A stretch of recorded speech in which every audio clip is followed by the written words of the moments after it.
yes. Please say yes. A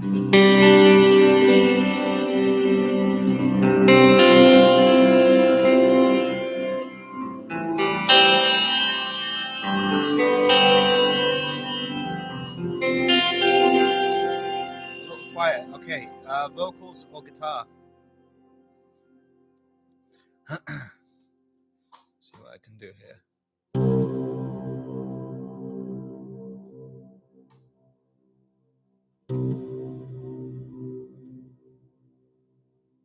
Vocals are quiet. Okay.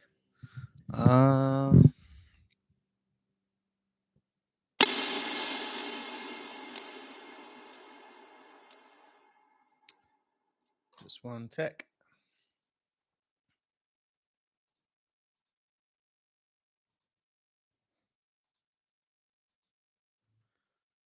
So if I put a...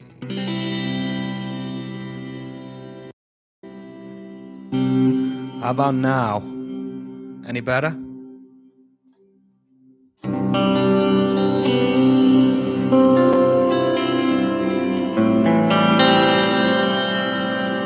Just don't want to clip too much, that's all. How about now? Any better? Yeah? Okay, cool. Let's stuck a maximizer on it. Okay, get rid of you. And get rid of you. Cool. How are you, man? How have you been?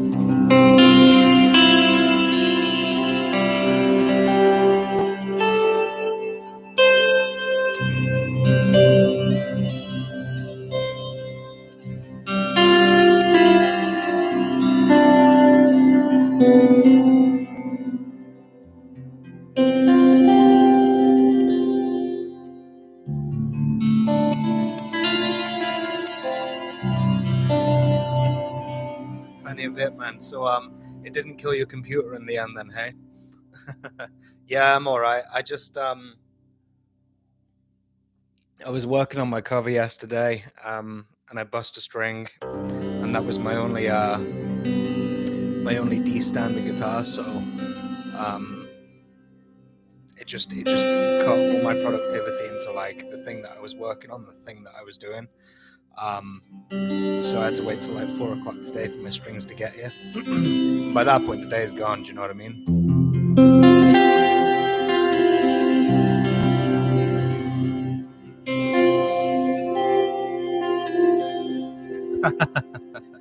Okay.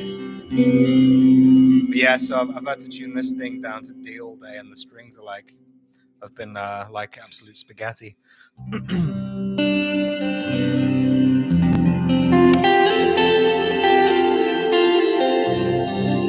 That's the thing, though. I never ever break strings, ever, and it happened to me yesterday, and I was going for like this big bend at like 22nd fret, like all the way up on the first string, then pop, and I thought to myself, well, damn, why has that happened? And I thought to myself, well, the amount of covers that I've got out of that set of strings, plus on top of that, you've got the learning time, and then the practicing time, and then getting the takes right, and everything in between. So over multiple songs, that's a hell of a lot of wear and tear.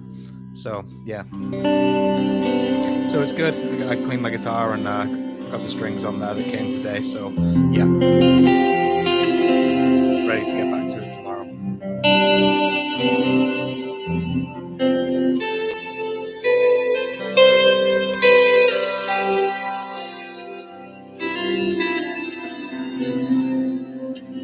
Yeah, now I used to have that all the time.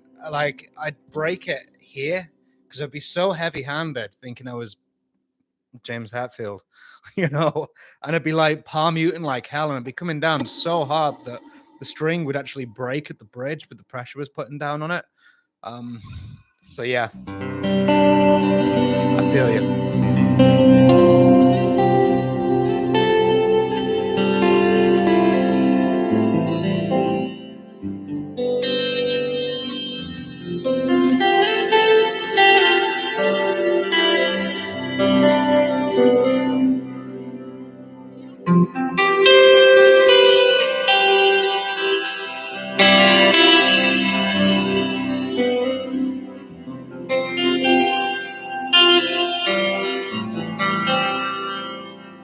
Oh yeah, For Whom the Bell Tolls.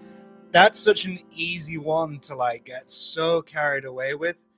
Like you're slamming on those chords and you're just hanging on them, and then especially when the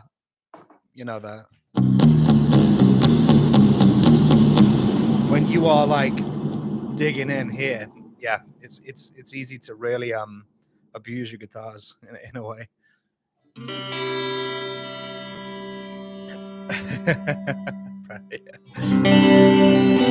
And you got to do that. I think it was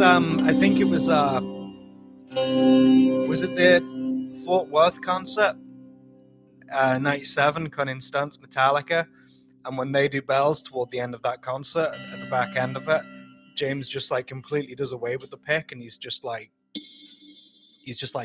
ripping on the strings to get the chords out. And he does that through the verses, and then you see when he goes to the choruses, he takes the pick off the stand together. Back. Just need the attack flat. God, I know too much about this band, don't I? Maybe if I'd have listened in school.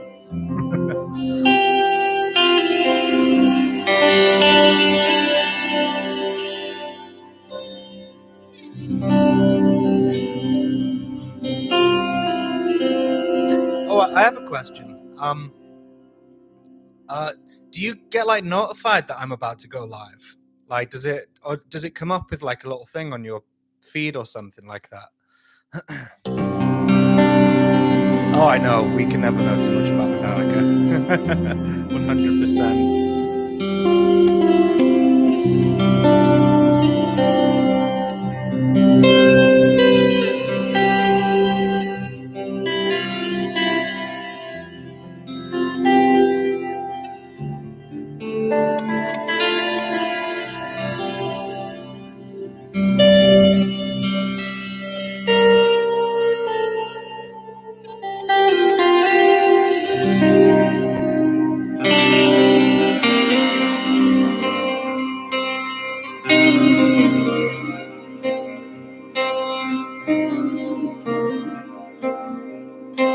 Okay, cool, man.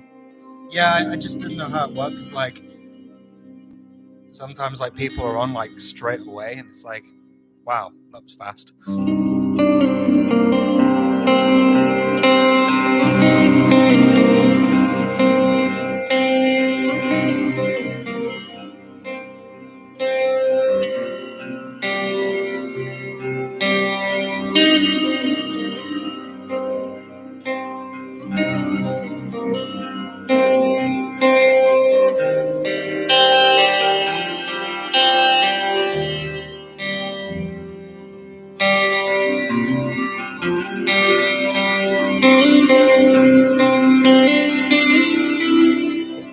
Right, a key there.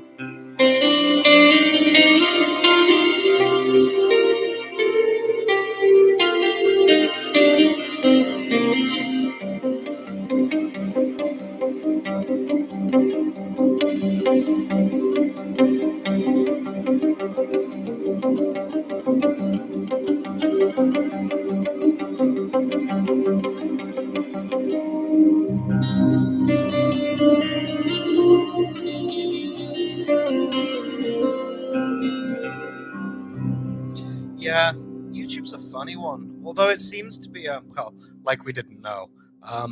Although just recently it seems to be like making like loads of changes and stuff like that, I think. I don't know if any of it's gonna go in like our favor or anything like that. But yeah, who knows? But it's really funny. I've started to like cotton on to like somebody will watch one of my old videos, like one of my old bullet covers, and they'll leave a comment on it, and then all of a sudden my videos will get thrown into the algorithm, my specific bullet, my Valentine ones, because somebody's watched it. It's really funny how it works, because like my axe wound ones, they got thrown back in, like they started getting views just recently. It's just like, how does this work? Was somebody like looking on my channel and clicked the video, or did it come up in suggested, or what? It's so difficult to predict. But hey, you know, I went into this full well knowing that. Oi, from Corey.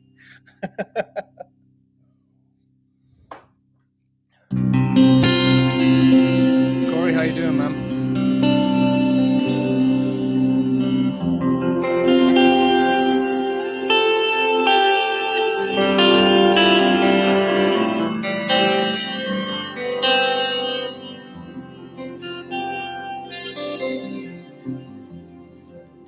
Corey, you're gonna have to remind me, man.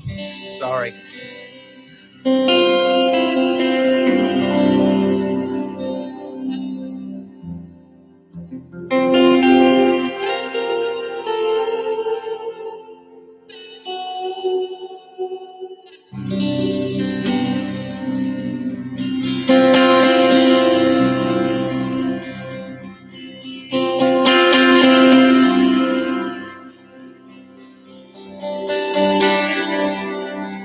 Cheers, man.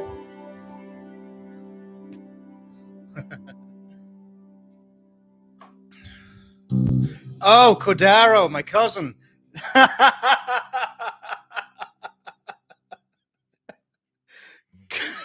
I am so sorry. My own flesh and blood I've denied.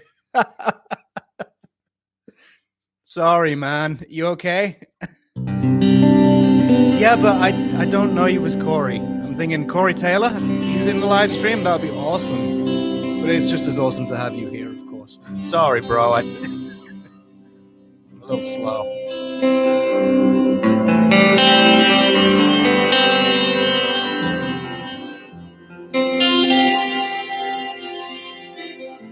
Thought there was just this random guy telling me off, like, oi. Because I won't lie. Like, I try to. Well, no, I don't try to. I like to try and respond to everybody as possible. And there are like certain people who comment on my videos or over on Instagram, and you know, you memorize people and you sort of get to know them a little bit, and it's really cool. And I like to try and remember people as much as possible. But there's some guys on there who've got either similar names or I'll get confused as to like where people have come from, whether it was YouTube or Instagram, and I'm just thinking, right, you're the one from here, is that right? Like I was speaking to some guy who was on my Instagram live stream, and he was from Illinois. I was like, oh, okay, cool. And yeah, we spoke, and you know, it was cool and everything. And then later on, recently I had this message off of who I thought was him, and I was like, yeah, how's it going, man? I'm like, how's things in Illinois? And he's just like, yeah, I'm not from it's a completely different guy. So it's hard keeping tabs. It's just embarrassing because I really like to try and remember everyone, you know.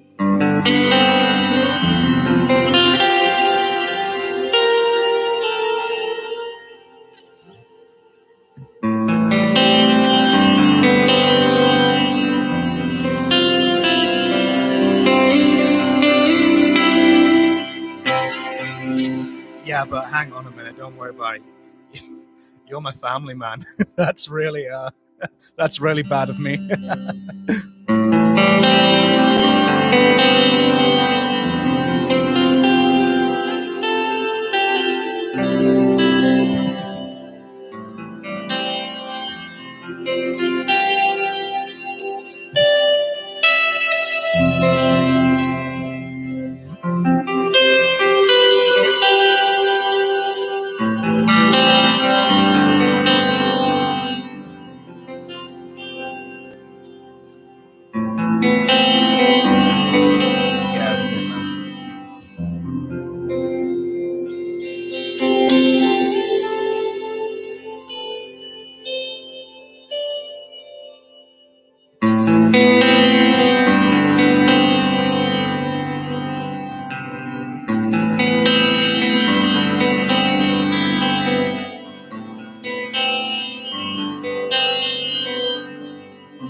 for any guitar players out there, I've started using these Everlast picks at any ball, and Christ, man, they it's an absolute weapon. It's only an 8/8, but it's really thick, and it kind of like, I don't know. I don't know if it's because I've been used to Dunlop for so long or what, but the material really, really rubs my finger. I don't know if it's going to take some getting used to or what. It does a lot of the work, though. You can really like hang back with it.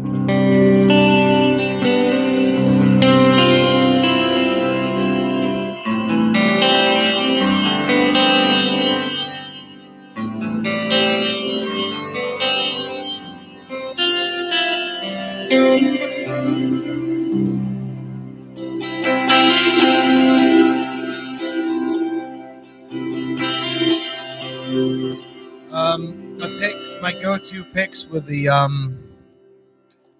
show you. Well, does that give it away?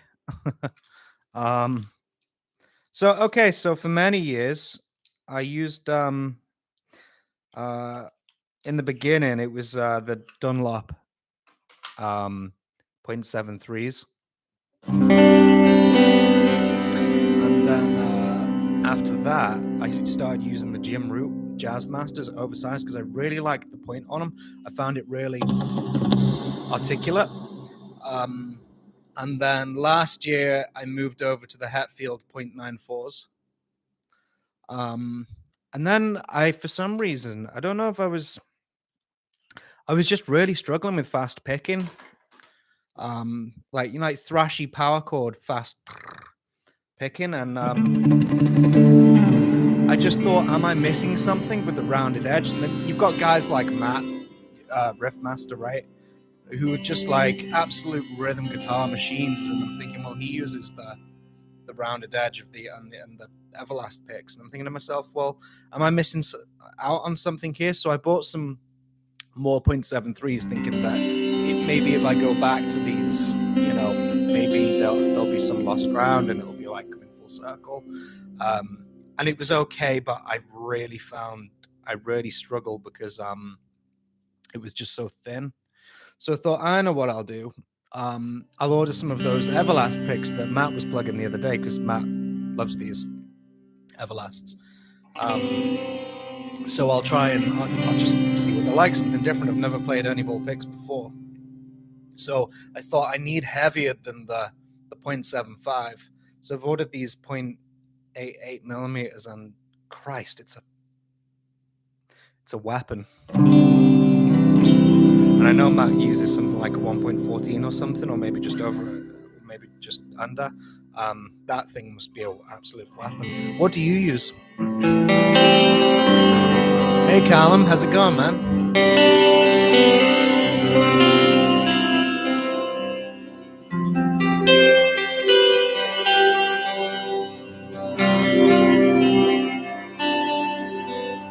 Hopefully a tangible step up in quality from the Instagram live streams, hopefully.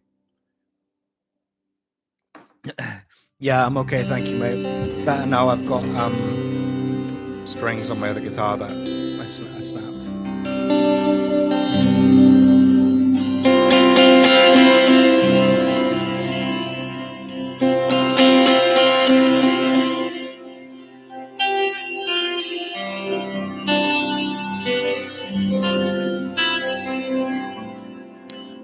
They were just old.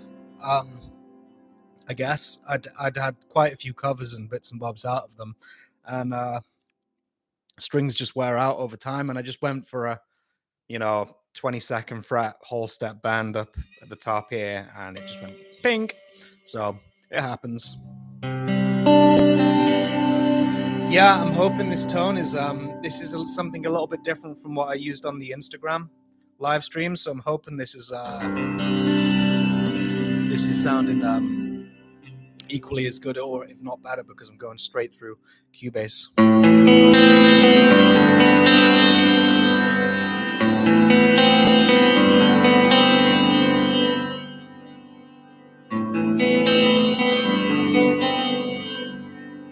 Yeah, basically perfect. Okay, cool. So I always told my students, or tell them, that find what you like and then stick to it. And I've tried to heed that advice myself for so long, but I'll probably change picks about, I don't know. Sometimes I'll stay with one for years, and then one will last me about a year, and I'll end up changing again because I'll think of what am I missing out on here. But this rounded edge is it's a lot more forgiving than the point of the Black Fangs. Massively more forgiving, and the Jim Root Jazz Masters. Sorry, not Jazz Masters, Jazz Threes for that matter.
The White Fangs, yeah, I haven't tried them. They are something that I'd like to give a go, but yeah, I just want to stick to this now because I find that every time I change my pick, or the picks that I use, I end up having to like rebuild my playing, and it absolutely sucks. I mean, come on, I'm 28. You know, you'd have thought I'd have found the pick that I like now at this point, right? So, yeah. Question: do we all like this this tuning, the sound of this that I'm using, this open C? You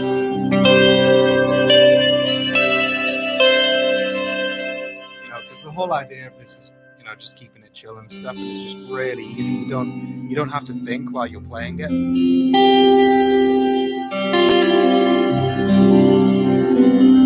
Oh, good. And this tuning, especially with all the reverb, it chills me out a hell of a lot. So.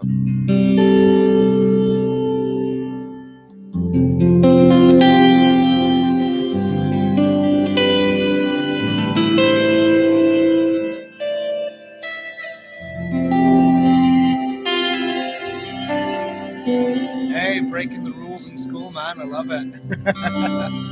How you doing, man? You okay? Okay, good. Because I'm really I don't like to be repetitive.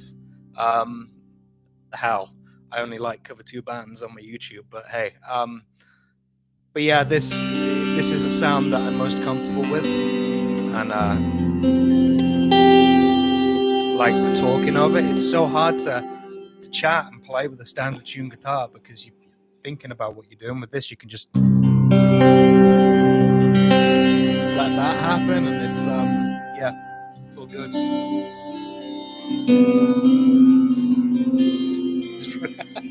Yeah, I suppose. Yeah, I was asking you, man, and I'm glad you're well. Good. Yeah, I think I'm seeing a lot of it coming around with YouTube and stuff like that. People are going back to the riff, like simpler songs and like more old school stuff. I don't know if it's just the audience that I've gathered in my short time doing it, but people are no longer just absolutely floored by people who sweet pick and all that sort of stuff. People are actually want to like see well delivered songs and things played well. I don't know, maybe it's just me.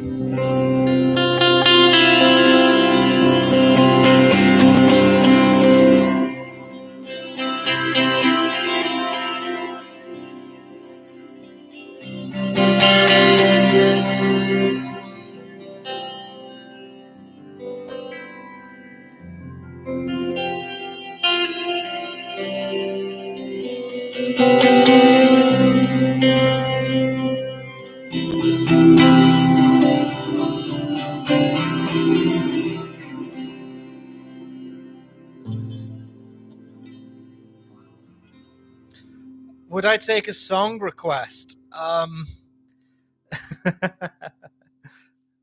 Well,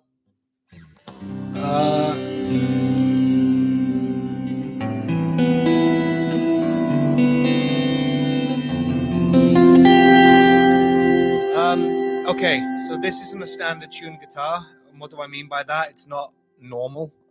So you can't just throw your normal chords down and stuff like that. But what song did you want, bro? Just curiously. And please don't say like Rain and Blood or something like that, because yes, if the song's an open C, I will 100%. But I don't expect anybody to know that.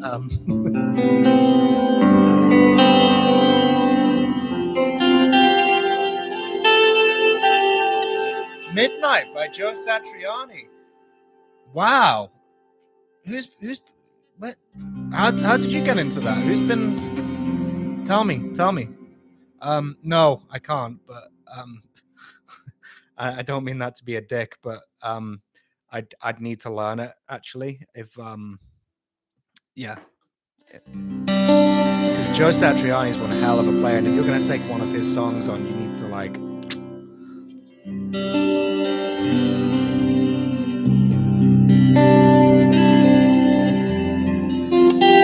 So who got you into Joe Satriani?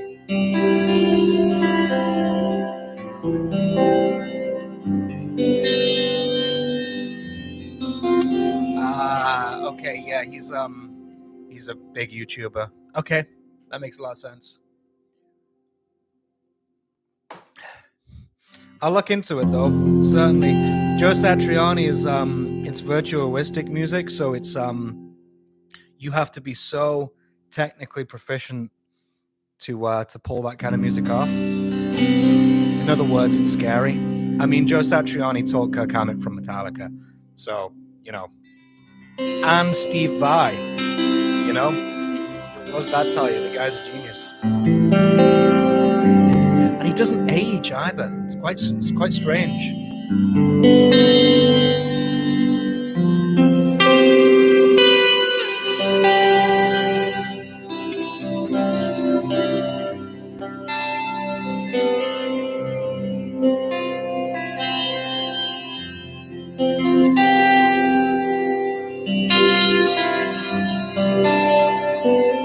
You think I'm capable of it? Okay. I'll check it out later and we'll see. Joe uses a whammy bar a lot though, and I don't have any of those on my guitars.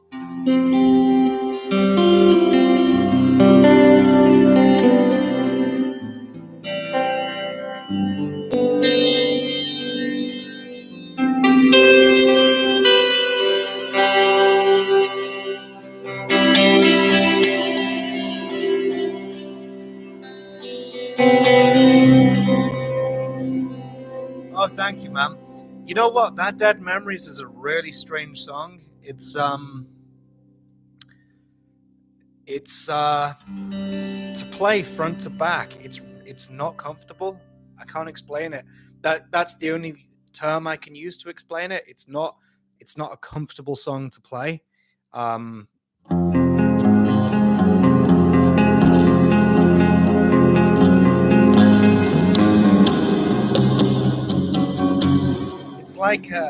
It's like Mick and Jim are like fighting right the way through it. It's like you've got like Jim, who's written one part, and there's the pre-chorus is like straight up Mick Thompson. It's just obviously him the way it moves.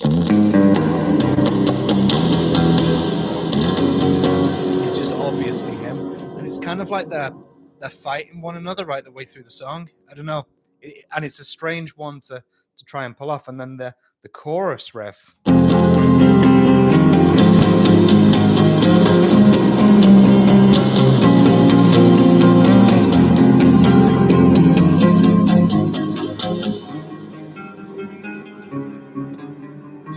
However it goes, something like that.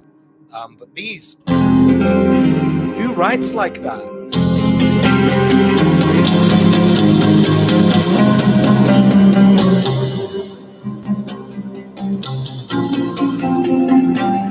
Yeah, who writes like that?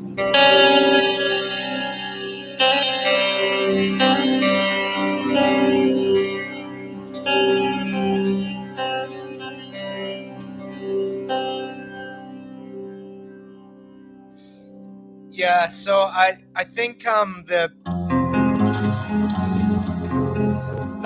to me is a total Jim Root thing.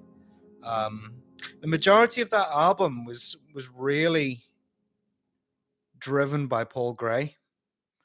All Hope Is Gone. He was massively involved in the writing process of the songs. And he'd make Jim explore like every option on the fretboard when coming up with like chord progressions and stuff like that. So there's so much of Paul's writing that manifests itself in Jim's playing. And yeah, so that thing. And then these big chords.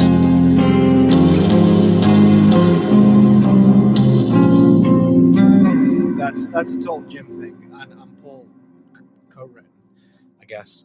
But that thing,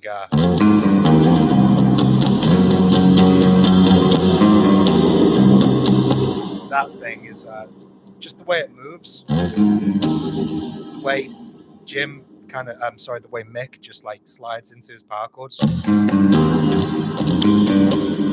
just seems to me, I'm speculating here, obviously, because I mean I don't know, and I mean I haven't spoke to them, but it just seems to me like a total Mick thing. And yeah, like I said, it just seems like the two of them are doing that right the way through the song, and it's a really, like I said, the word would be uncomfortable. It's a strange one to play front to back. There are some songs that like are a breeze to go through. I don't know, take I don't know, Creeping Death, Metallica.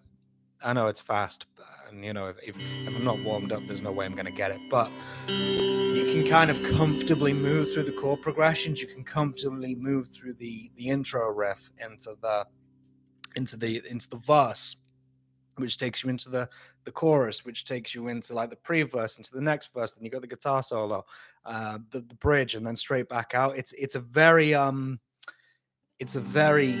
simple, structured song, should we say, to follow, provided that your technical ability is up to it on that day, I might add.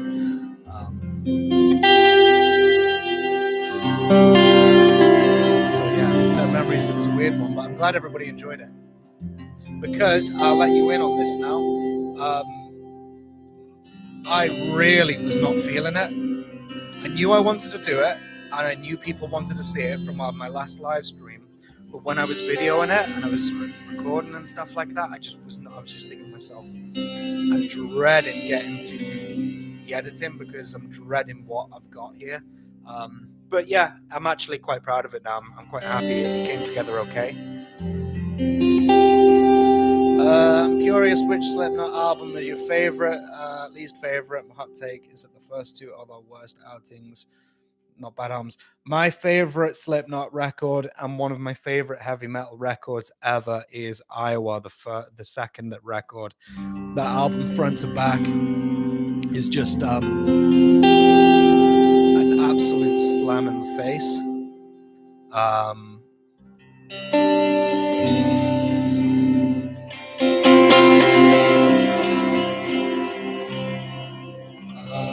Least favorite?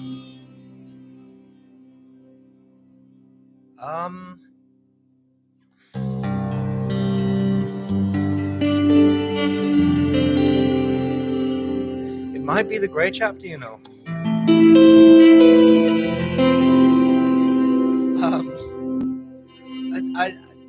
I don't know. That's really difficult. I like the Grey Chapter because I like Kill Pop, and I like.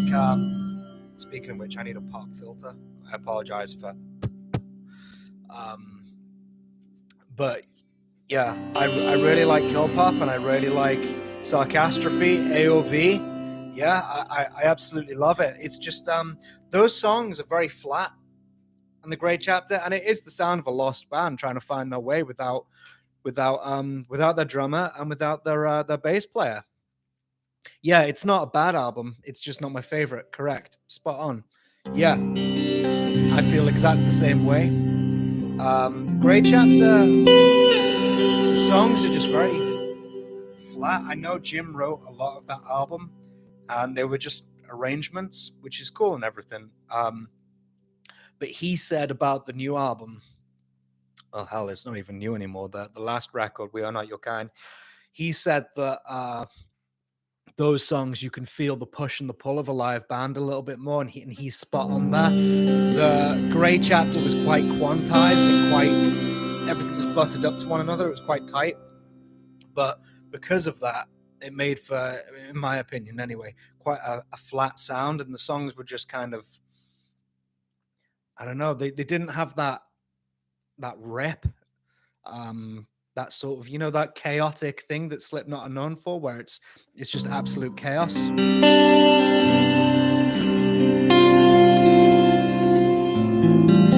Now, I'm a massive fan of Volume 3, but I'm a massive fan of all the tracks that don't get played. My favorites would be like Opium of the People, Scream, which isn't even on the official album. It's on the bonus album. Scream is a really good song. I like The Nameless. That's a good one.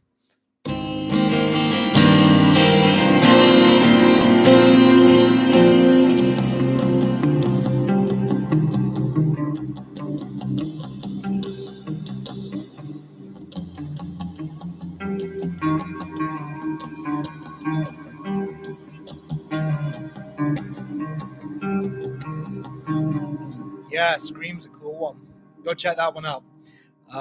Volume 3, I like it because the whole album sounds strange. It's experimental and it's scratchy as flip, Sorry,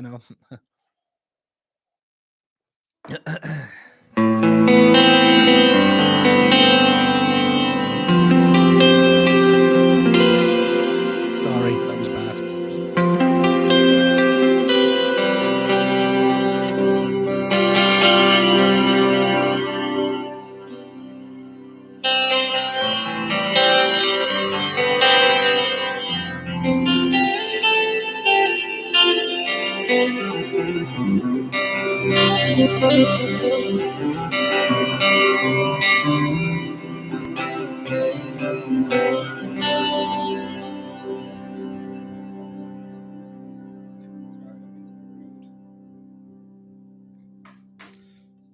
Yeah, so yeah, I like Volume 3. All Hope Is Gone is just, I view that as the singles album,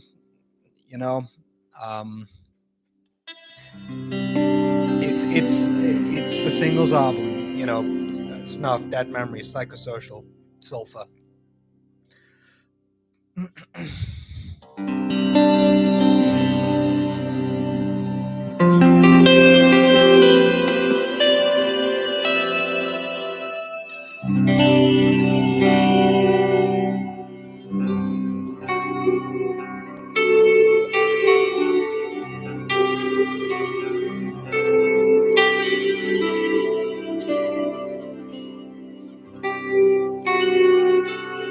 I think there's a lot of songs on All Hope Is Gone as well that got lost. Butcher's Huck, Wherein Lies Continue. Those ones, they're just like, what happened? They just didn't seem to have the deep cuts on Volume 3 are a lot more interesting than the deep cuts on All Hope Is Gone, I think, personally. I think All Hope Is Gone has got this sledgehammer sound to it. It's very hard. It's very tight. It's very right hand. So yeah. Death metal. I don't think I do. Children of Bodom, melodic death metal, I guess you could say. But I like deathcore though. Chelsea Grin, that sort of thing. Deathcore's good. I enjoy deathcore, which is a bit of an insult to death metal, I suppose.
notes, the Thomas Newman notes.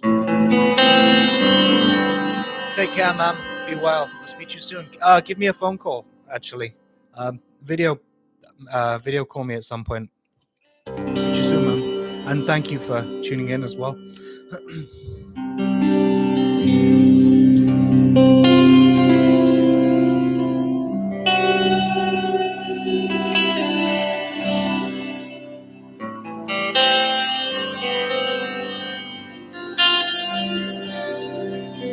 Yeah, you too, brother. And yeah, when this lockdown eases up, me and my other half will drive down and see you guys. It's a shame it couldn't have eased up sooner, but yeah, we'll come down real soon as soon as we're able, and see a new place as well.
Oh, hey, man.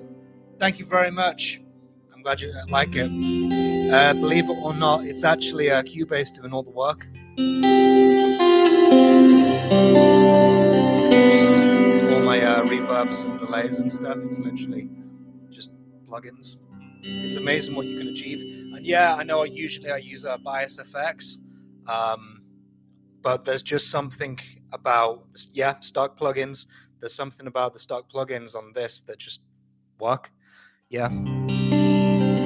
It was Devin Townsend who sent me on the hunt for this sound, and I was just curious to see if I could achieve it using what's on Cubase, and yeah, I think it's pretty close.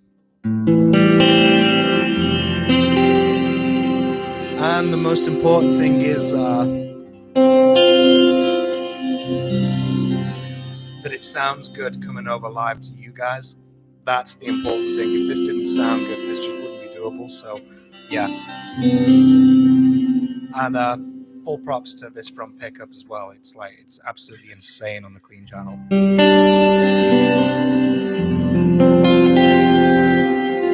Red Yamaha bass guy, how you doing, man? Yeah, I got the snake bite today. It's become my my little go-to at the minute, actually.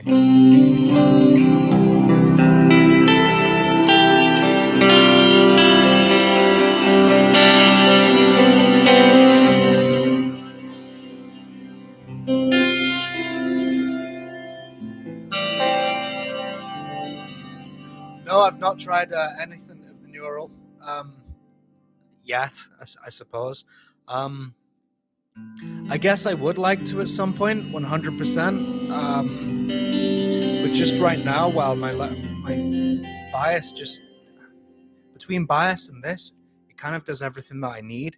And my computer probably can't take much more space for like downloading any more plugins, because like I've got so much loaded on there. Between that and trying to make my covers as elaborate as possible, and just like, yeah, I need to get an external hard drive is what I need to get so I can run things a bit more smoother. But yeah, I've heard really good things about the DSP stuff.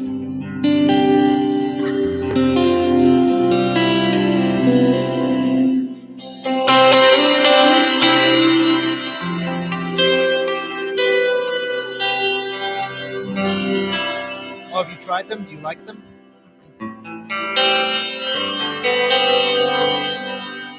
Yeah, a lot of people are I'm sorry, I need a pop filter. I'm really conscious of.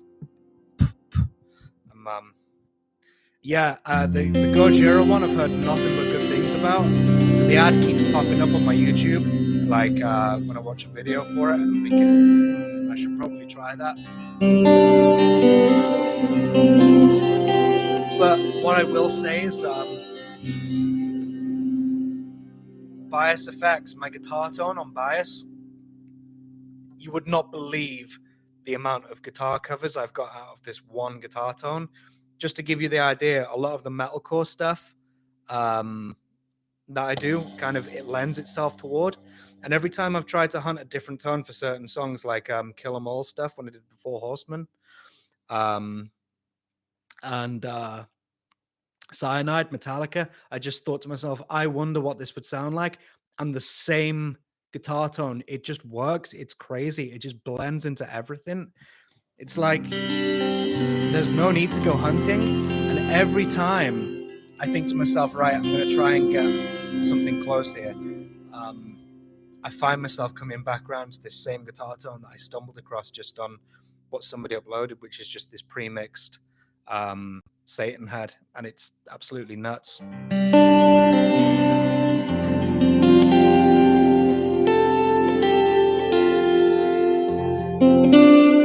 My take on Ibanez, great guitars. My second guitar was an Ibanez 370DX, I believe, and it was terrible. Low end Ibanez, but that's not to say Ibanez are bad. I've played one of the first RGs that were made. There's only 3 of them made, these prototype RGs, and that yeah, absolutely incredible guitar and sounds amazing. So yeah, I like Ibanez a lot. I'm just not really a I know they do more shapes, but I'm not really a super strat kind of guy. I like big monstrous fat guitars. But yeah, Ibanez, great guitars. I always used to recommend them to my students and stuff like that. People who wanted like a really thin, wide neck and stuff. Tone Cloud is great for tones. Yeah, Tone Cloud is so useful, especially that guy on YouTube, DMO Metal Guitar Channel, and he basically captures all the tones of like Ride the Lightning. That's a big one that I've used. The Black Album, Master of Puppets, all those things. Like No Rest for the Wicked, Ozzy Osbourne, and then he just uploads it straight to the cloud. So anytime I've done like a Ride the Lightning song or a Black Album song, I've had the tone just literally there, ready to go. Although sad but true, my cover of that was a nightmare because that song is thick. There's more than just quad tracking going on there. Like I had to copy what they did and put a double drop D guitar on there and stuff like that. Yeah, that was nuts. 540p, which is somewhat rare. Discontinued models after a year production. Okay, Satch's Ibanez, yeah.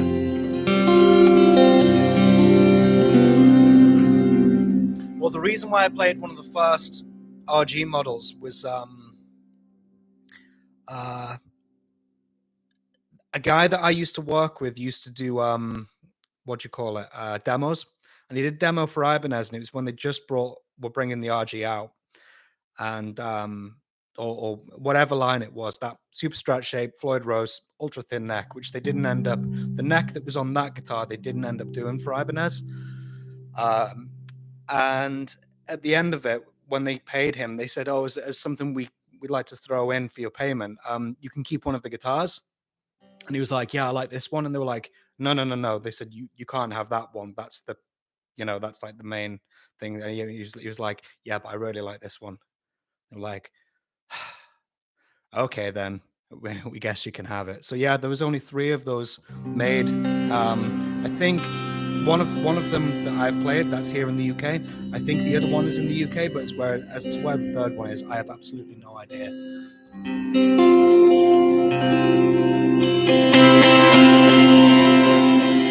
Yeah, Sabotree was a nightmare to mix, all that Black Album stuff. String gauge I use for drop C just came today. Don't tell Ernie Ball because I'm trying to tag them and stuff, but and get noticed maybe, I don't know. But these Ernie Ball don't make this gauge, I don't think. So yeah, 11 through 56, that's what I use for drop C.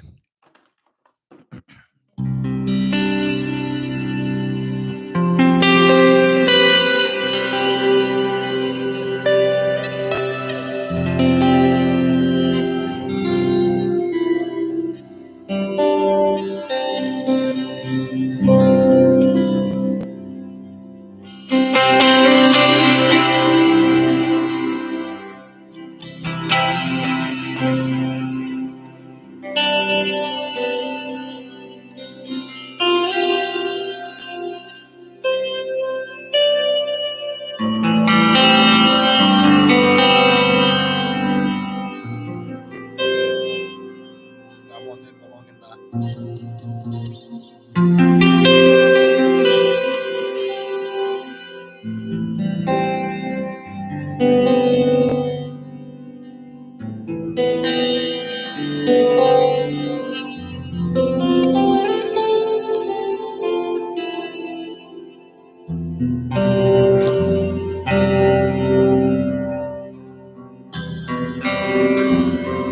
No worries, man. I'll catch you later.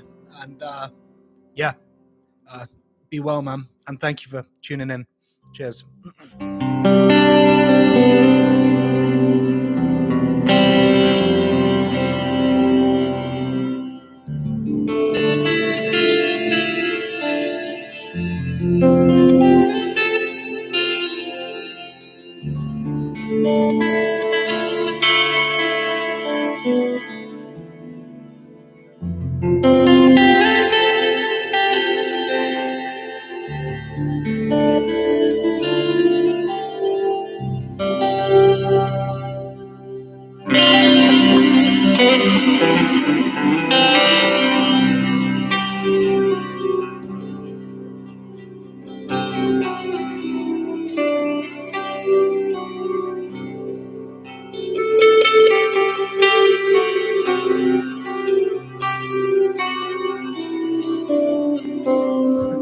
Adam Madman.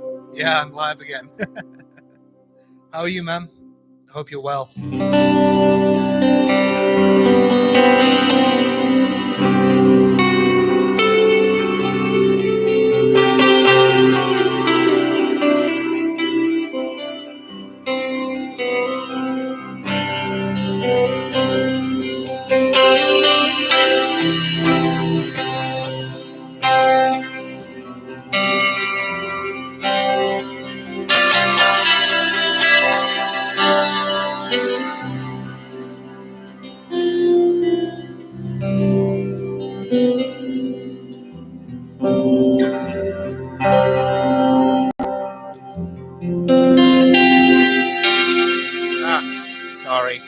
Sorry.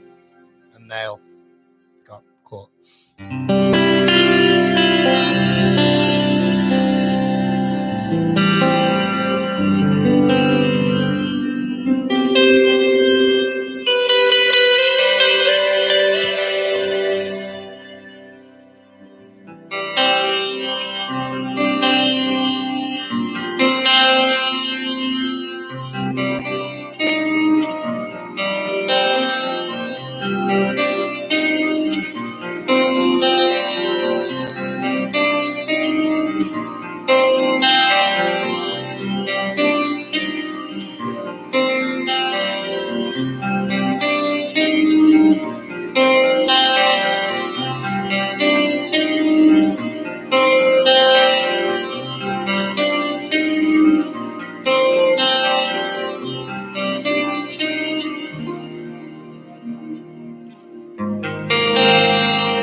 kind of improvising right now. Yeah, I'm just playing an open C tuning. And then every now and then I'll find myself meandering in and out of a Devin Townsend song, basically. Yeah. So for instance, that's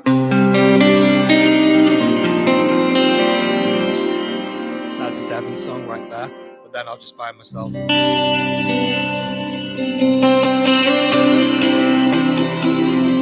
just meandering off and improvising.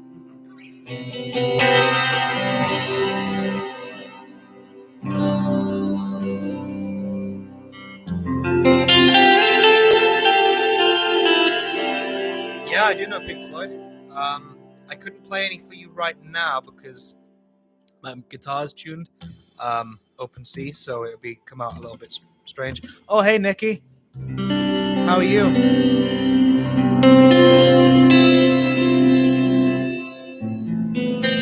But I do like Pink Floyd a lot. Dave Gilmour is, yeah, that's an influence for sure on my playing.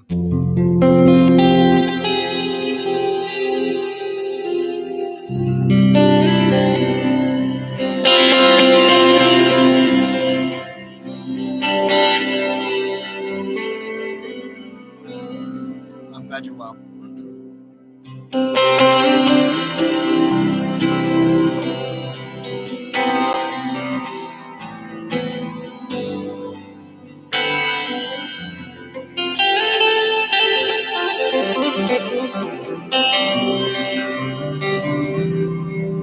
Am I in a band?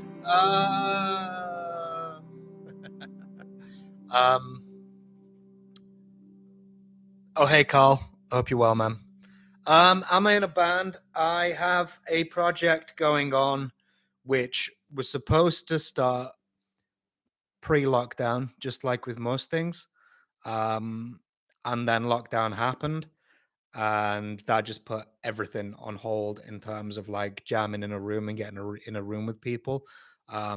So yeah. So yeah, just kind of waiting around on that really, and then we'll see where we go from there. But I think I'd like numerous bands for all the different sides of my playing, I guess. Like, where the hell does this fit in? You know, this ambient music that I really enjoy playing equally as much as heavy metal. You know.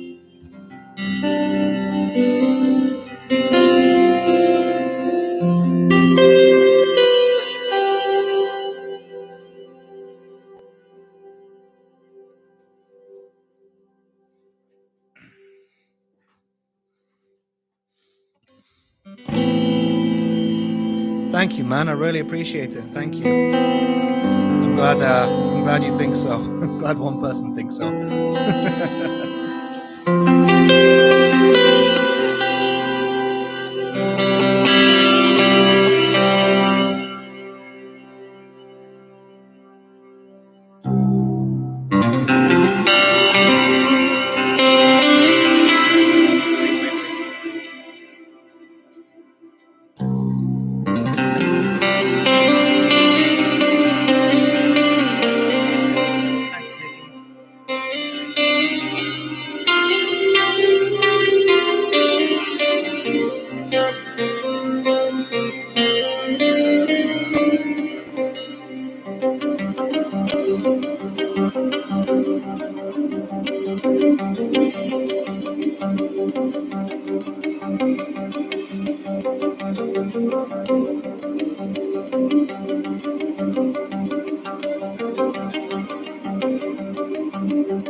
Gosh, you guys still here? You're not bored?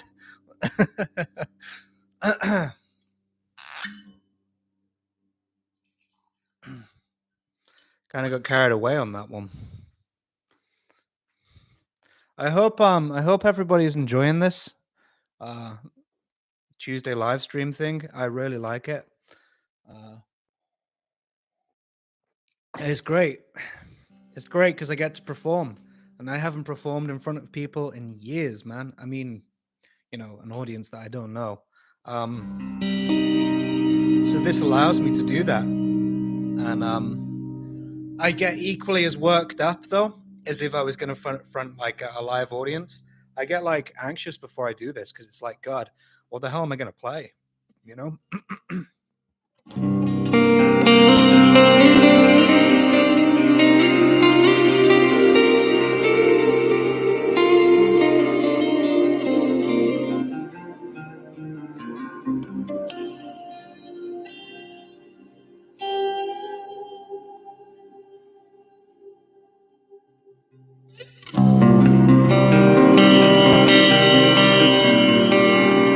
Whoa, that was a bad one. Sorry, guys.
Okay.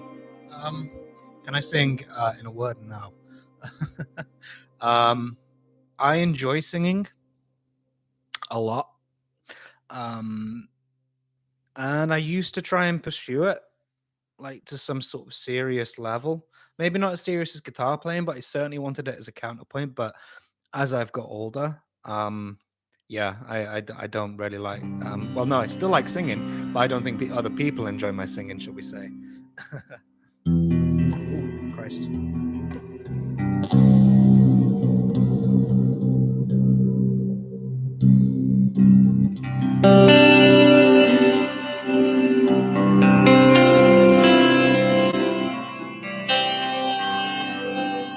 But I'd like to be able to sing, definitely.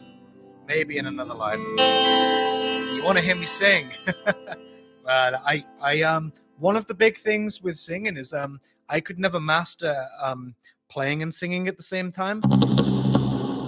I just can't multitask. I'm absolutely terrible at it. So yes, please. Hey, I've dried out my mouth with a load of whiskey. Plus, I've got no. This is just dry. Dry microphone, so there's nothing to make my voice sound nice either. So maybe I'll pluck up the courage someday and do some vocals. If anything, I'm just too afraid to hear myself back. It's been a long time since I've sang and tried to sing seriously. And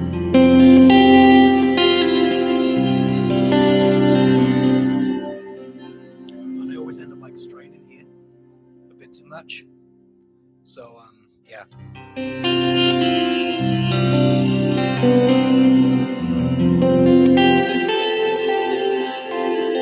Maybe one day though, maybe I'll pluck up the courage.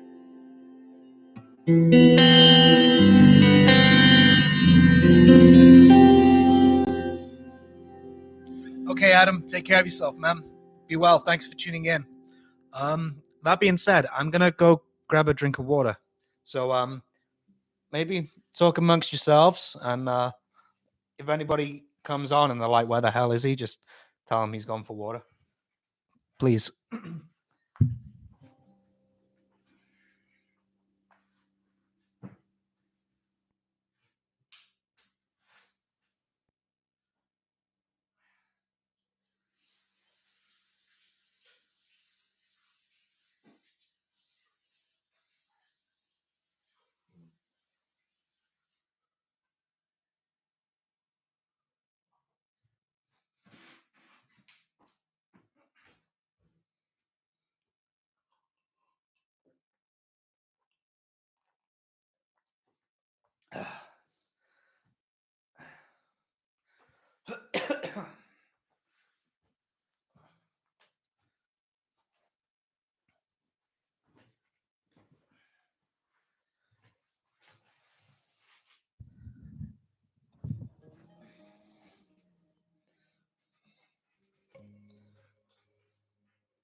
And we are back. Oh, the microphone went over.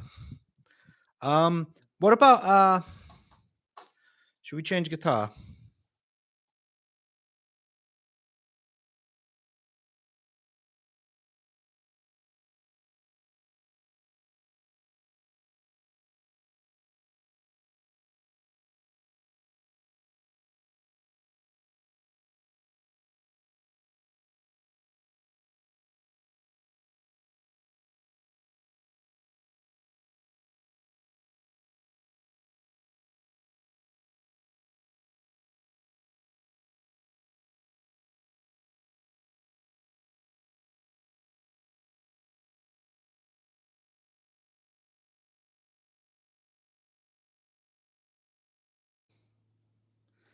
Okay.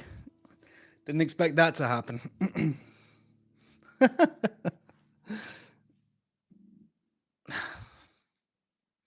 How embarrassing. Okay.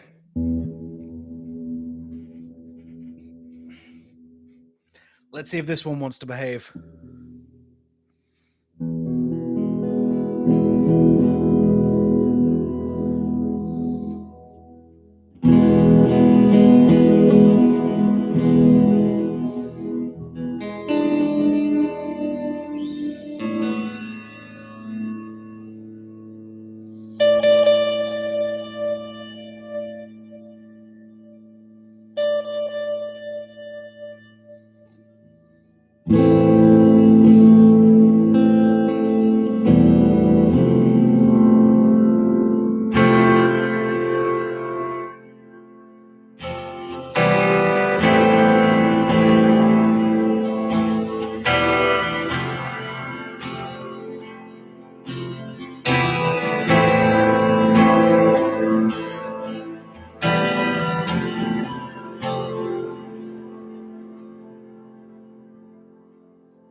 guess the whole thing is, I really wish I was a piano player.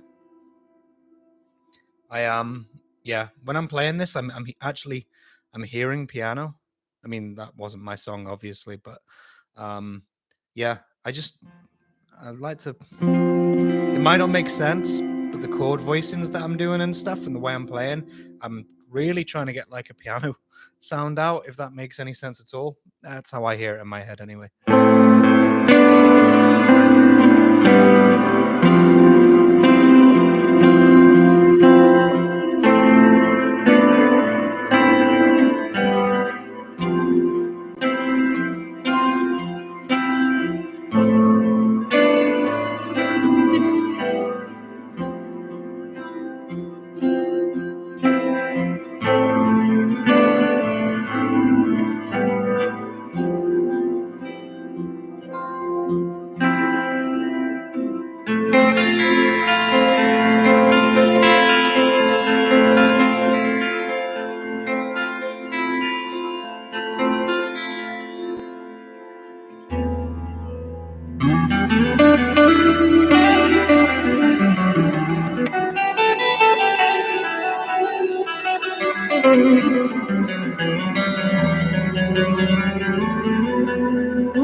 Hey, Mark. How's it going, man? Yeah, I know. Oh boy, did we hear Matt's Barry White, like a baritone voice going on. Yeah. How are you, man? You well?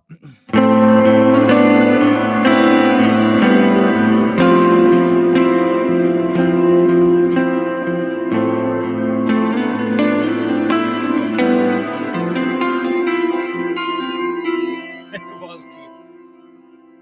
I like the way the lyrics are. I'll drive 35, but you drive 35 over here, and you're going to end up back in traffic school.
Let's go.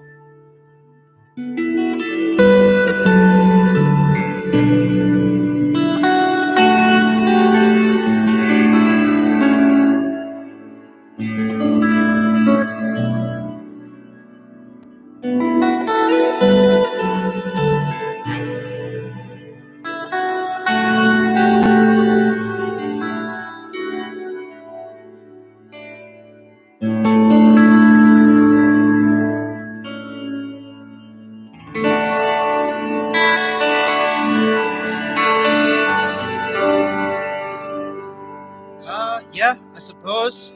There you go. We've had it.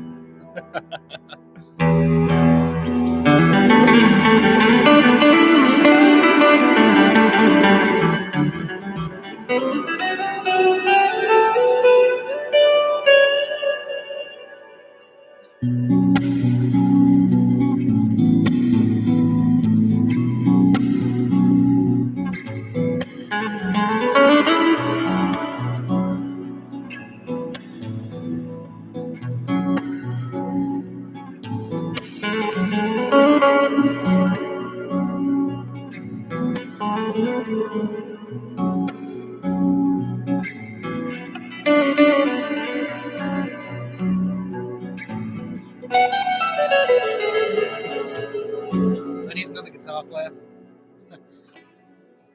Trying to do both parts is difficult.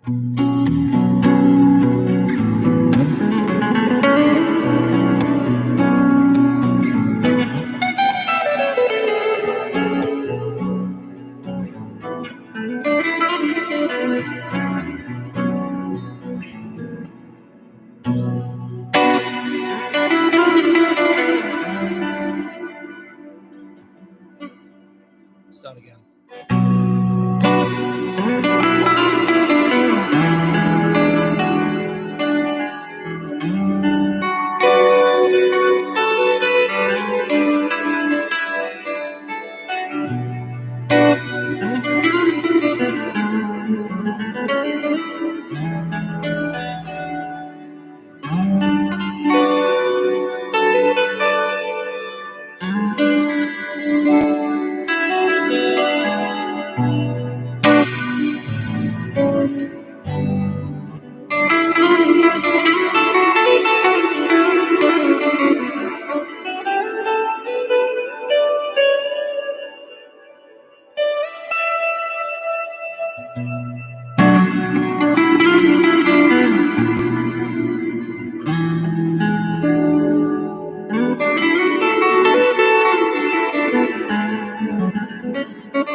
Yikes, sorry.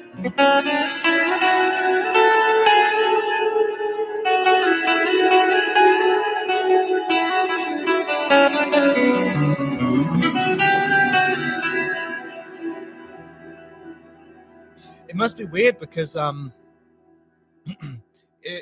this is what I sound like. You guys hear me playing covers. I guess you guys don't really hear what I play like. Obviously, I mean you hear my spin on them and stuff like that, which is cool. But yeah, I guess this is me with no cover songs to hide behind, I guess.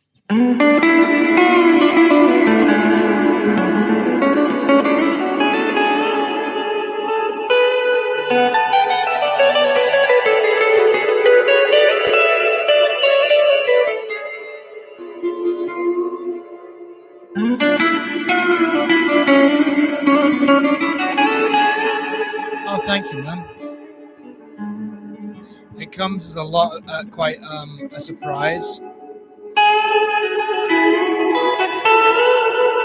It comes as a big surprise to people, especially like when you go around to somebody's house and you pull out, I don't know, like the snake bite or something, right? Or you pull this thing out and it's like, oh, okay, here we go. Do you know what I mean? They're expecting, right?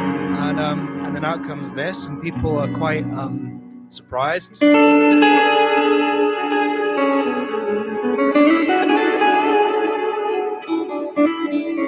And there's actually a story about how this kind of thing came to be. If anybody wants to hear it, if you do, or maybe I'll tell it anyway. Strap yourselves in. Okay, so I grew up with my nan, who brought me up, and she paid for my lessons and stuff like that. And my nan is of a very strong Christian faith, so all heavy metal is like the devil's music. So I had to keep my music under wraps because it was my absolute lifeline, right? I needed it, and I loved it, and it was important to me. So when I was playing through my amp, playing out loud, I was very conscious I didn't want to piss her off downstairs with like heavy riffs and stuff. So I just learned to play on the clean tone to the best of my ability, shall we say. And then through that, spending, because a lot of the time guitar players will plug in just like straight to the gain channel. And I found that I loved like ballads and stuff like that, and yeah,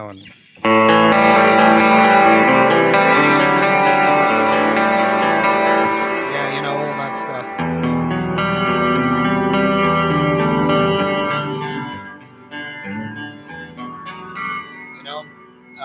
I always love the clean tones and stuff.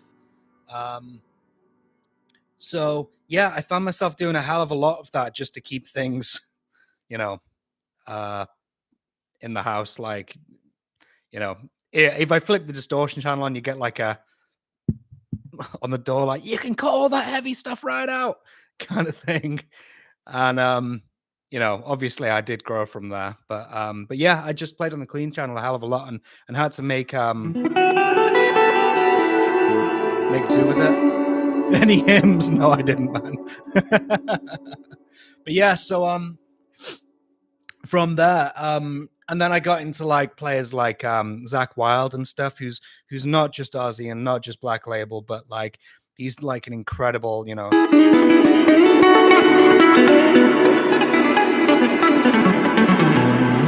all that sort of stuff, like blues and chicken picking and all that stuff.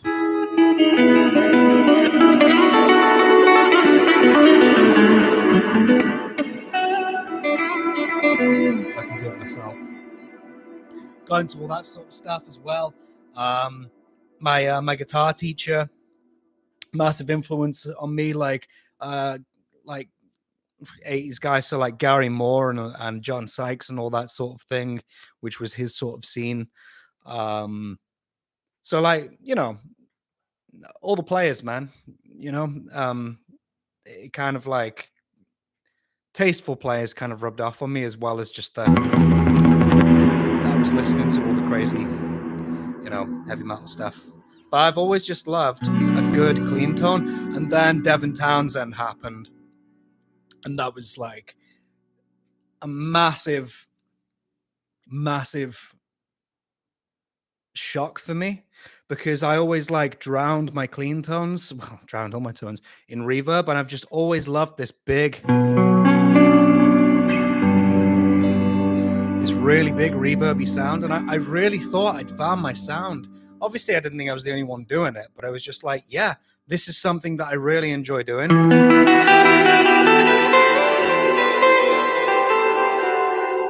I thought, brilliant, this is my sound. And then I found Devin Townsend and found out like he's made a career on reverby guitar. And I was like, okay, shit. So yeah, but it was nice to know I wasn't the only one doing it, So yeah, and then just influence as well. Like I'm a huge Ludovico Einaudi fan, who's a piano player, Italian piano player, and a lot of his chord voicings I really enjoy as well.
Oh, okay. My girlfriend would get that then.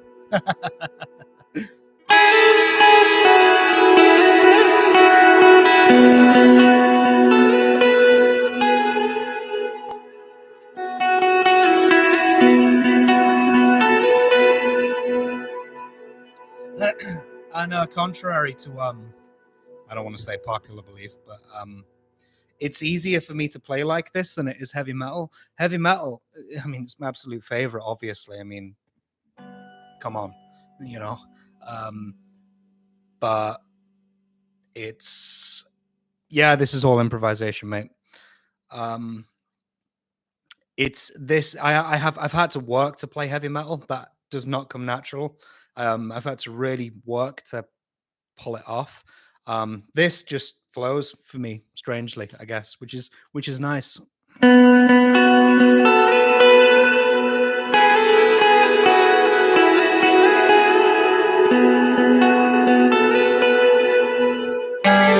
Wow, that was a bad one, sorry.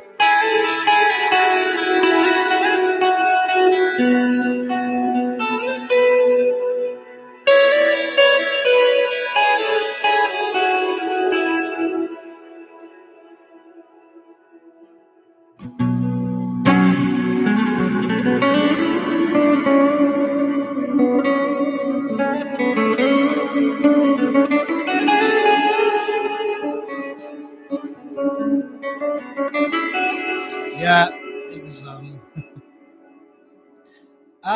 okay, an ambient album. Yeah. So at the start of lockdown,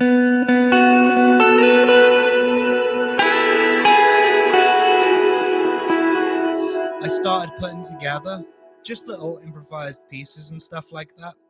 And started like getting them together. And then the devil happened. YouTube happened, right? I started, doing covers and just got addicted to it. But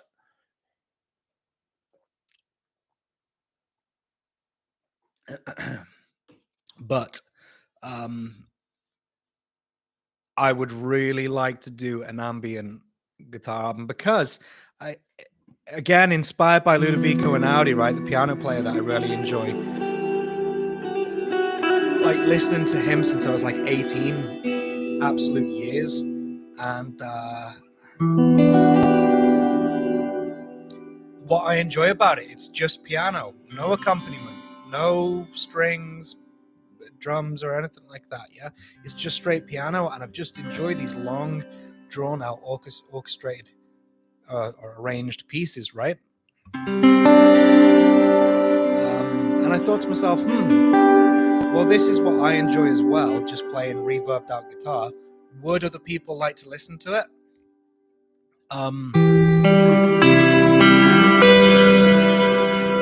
So yeah, I had the idea of just doing this massive verbed out album, and I've got little hallmarks and stuff that I keep coming back to, like for instance that one. Sorry.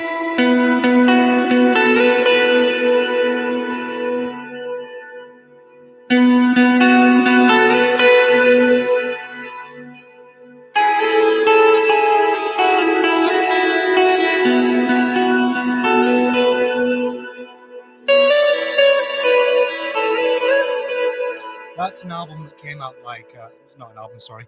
That's a little idea that came out about 2 winters ago.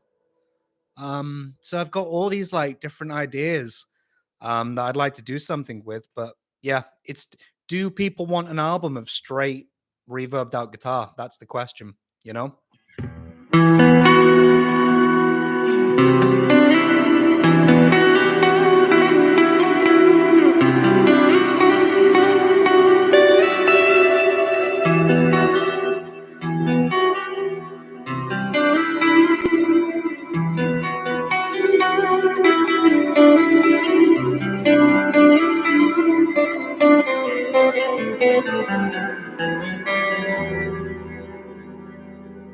But yeah, that's what I thought as well. Yeah, meditation and yoga and that sort of thing. That's what I thought it would. And I thought that's what, yeah, target audiences and stuff like that, I guess.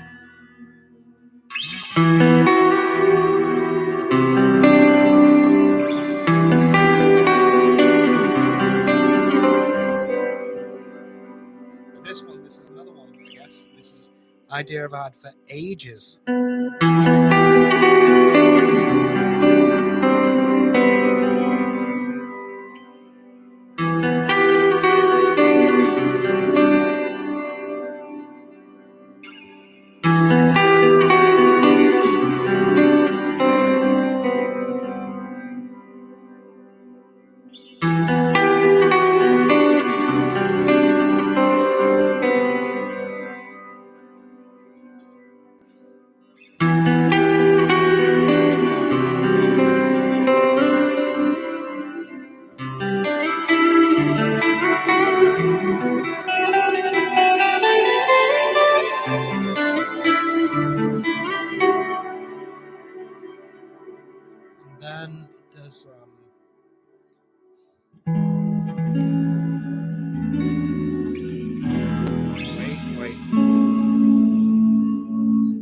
And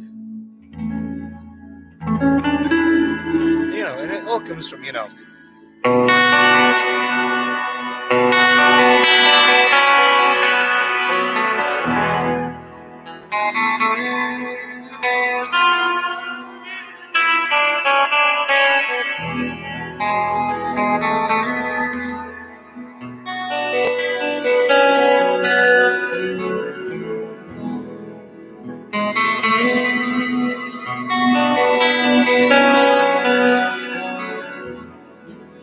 one-hit wonders like that one right there, right?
Sorry.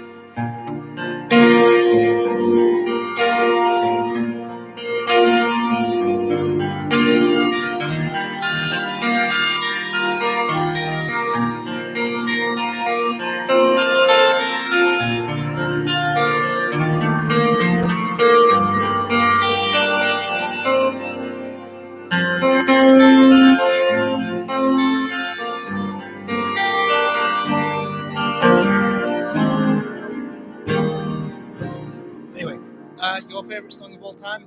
Go for it, man.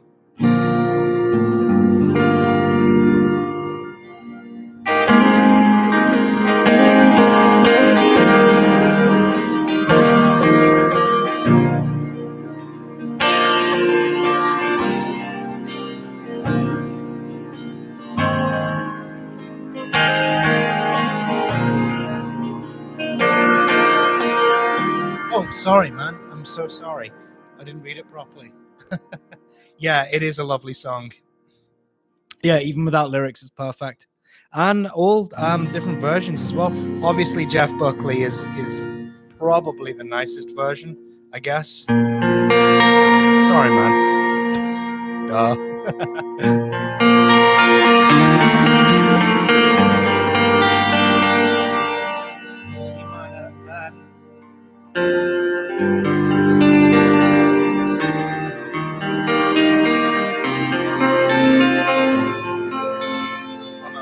As well, right?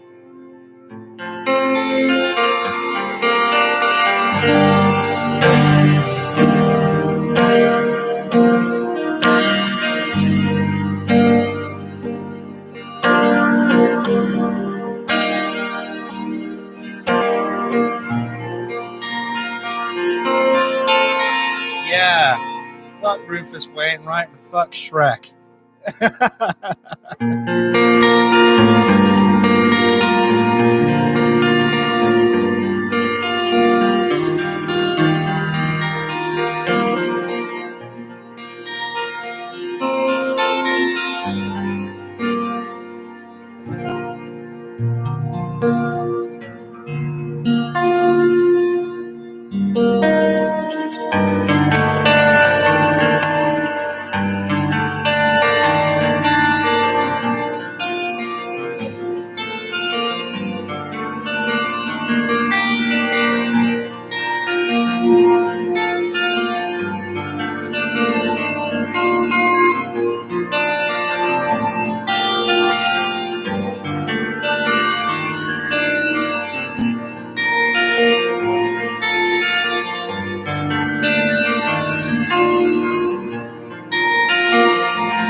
Anything that goes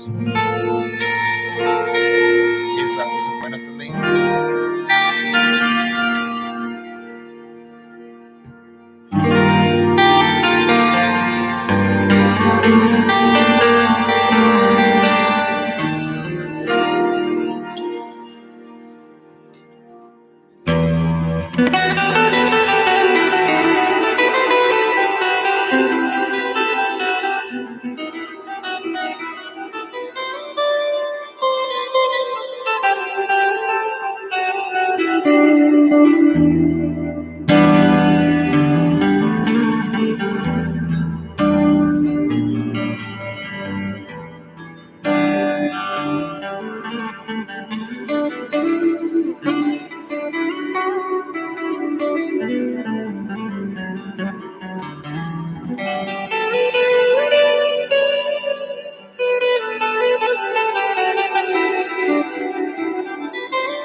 Whoa, 4 a.m.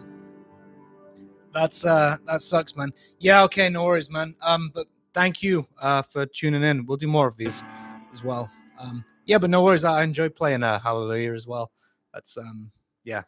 That's usually one that happens like when I've started the night seriously, like I'm gonna practice tonight, and you're like, you're doing, and then like I don't know, 10 whiskeys later, it's just like, oh, it's like this, the fourth, the fifth, right? So yeah, okay, man. But thank you for tuning in, and be well, man. Take care of yourself, and I hope you sleep. And everybody who's still here, go follow Mark Guest on YouTube. Subscribe to him. He does great guitar solos like shorts, and he nails them. He absolutely nails them.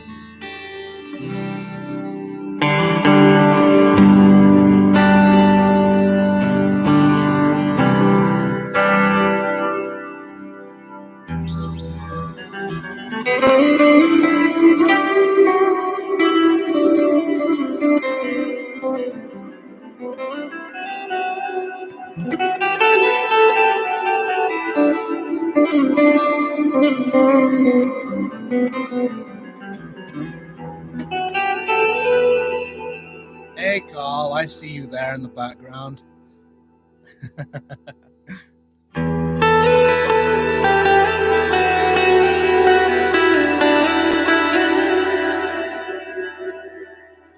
Take care, Mark. See you later, man. Be well.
cool. He'll appreciate that.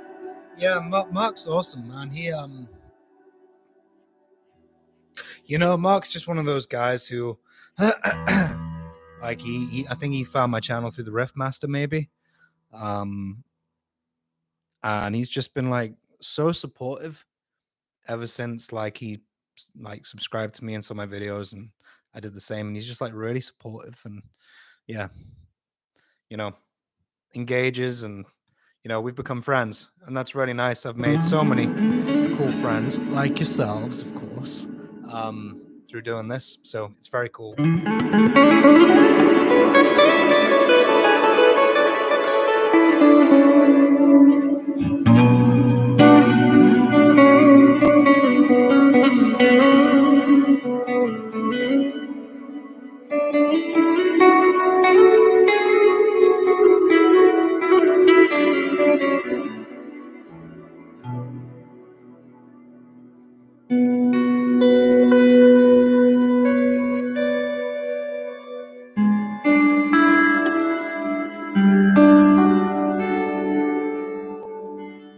Does he kill switch engage though?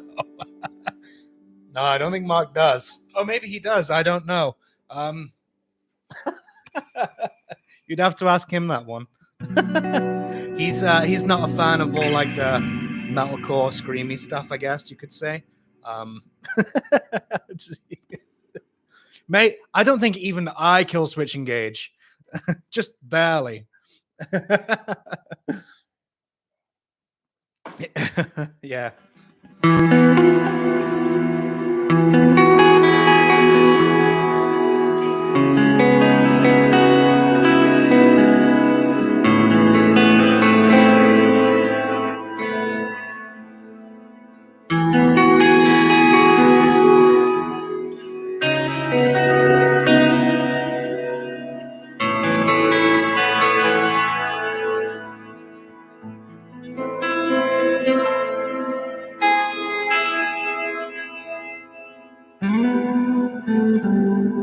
We know you do.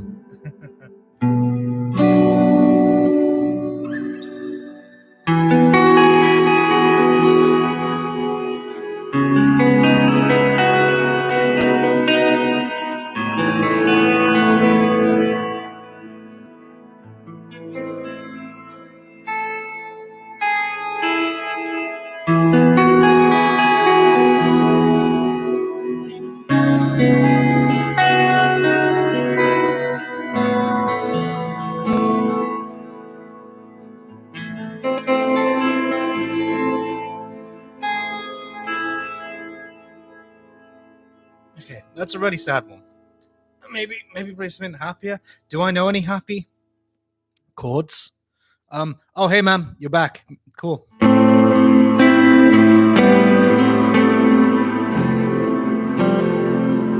You missed me knocking the microphone over, I think, maybe.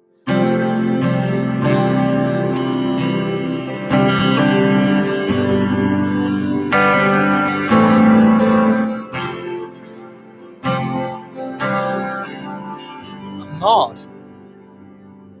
Tell me more.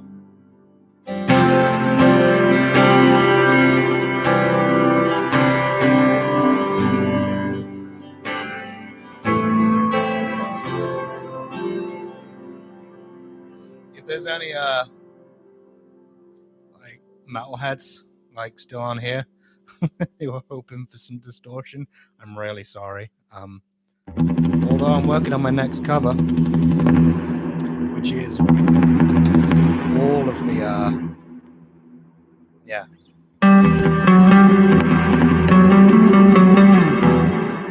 All that.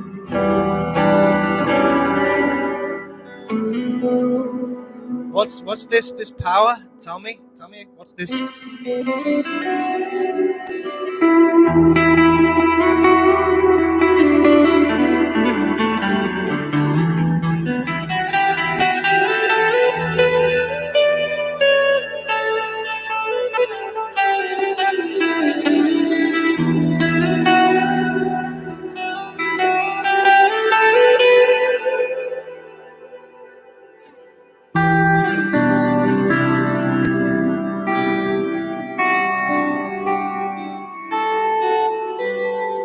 Oh, moderator. Okay. How do I even do that? Ah, okay.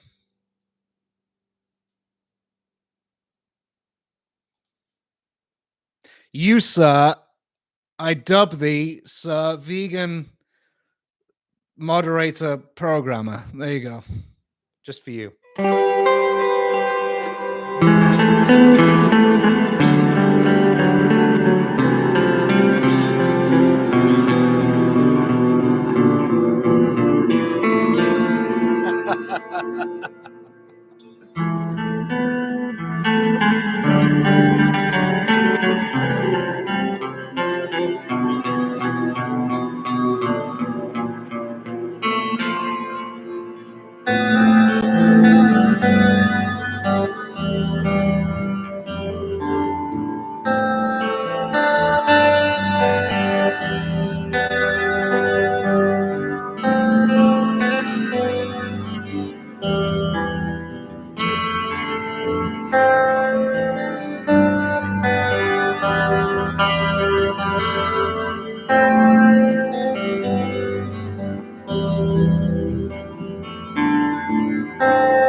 What's on the menu tonight, Carl?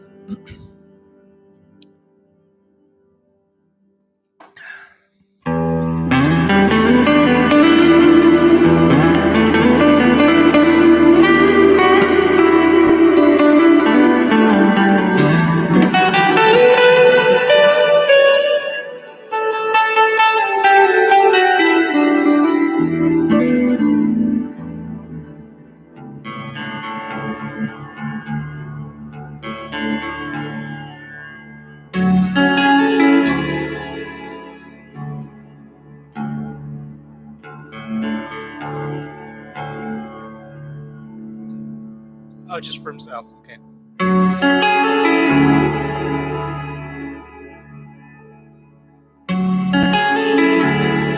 Burnt onion rings.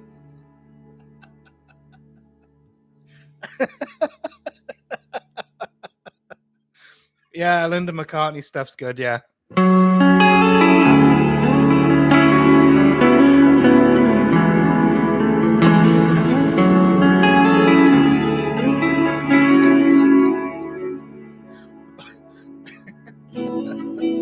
The burnt onion rings made me laugh. Oh, no worries, that man. Oh, you got a new kitten. Tell me. I like cats. Yeah. Looks like you're not getting any, Nikki.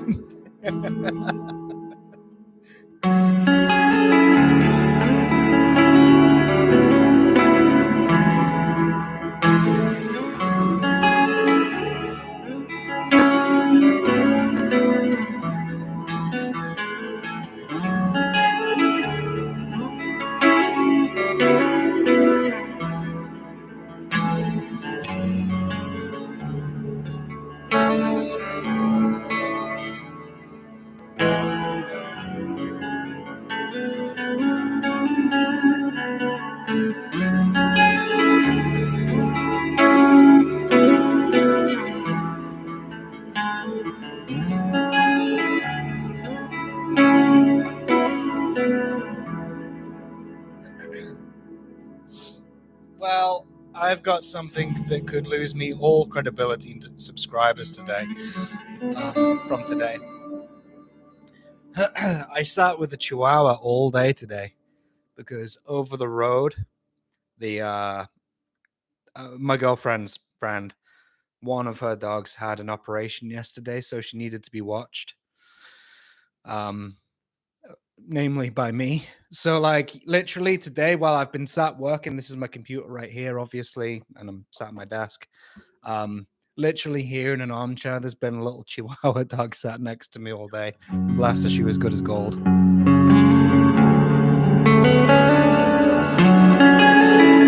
Yep, I like Chihuahuas. I hate big dogs and like Chihuahuas. Go judge me.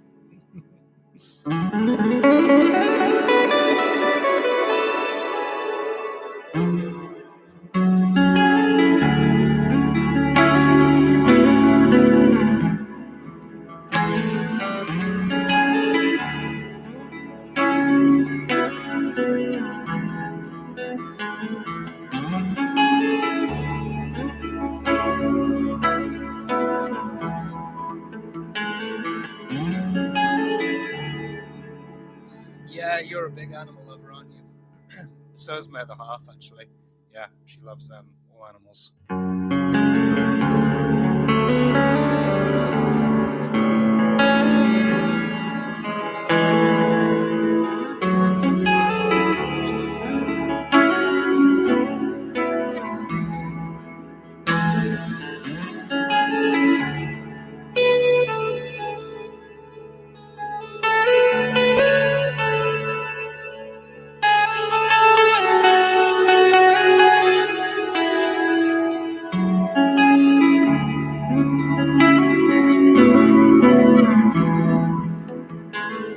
Gosh, the neck on this is so thick.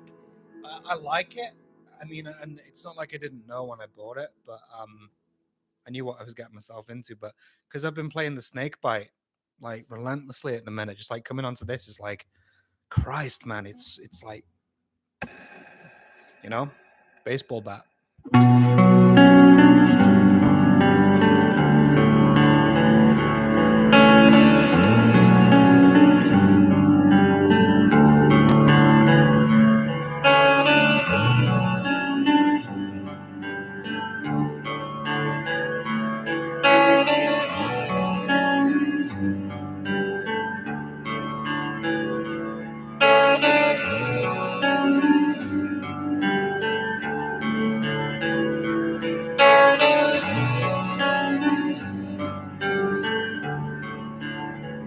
That is not Floods, but it's very similar. That's actually a Damien Rice song called Nine Crimes. It was really cool and deep until like every film started like putting it in it. Damien Rice is one of my favorite artists. He's an Irish fella. Floods. Look at me. Like, yes, Floods would be this. I don't even know how to play it. But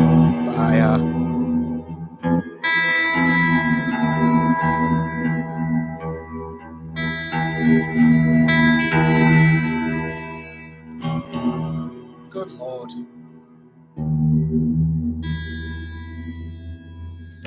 Mate. Do I really need to break the tuner out for this?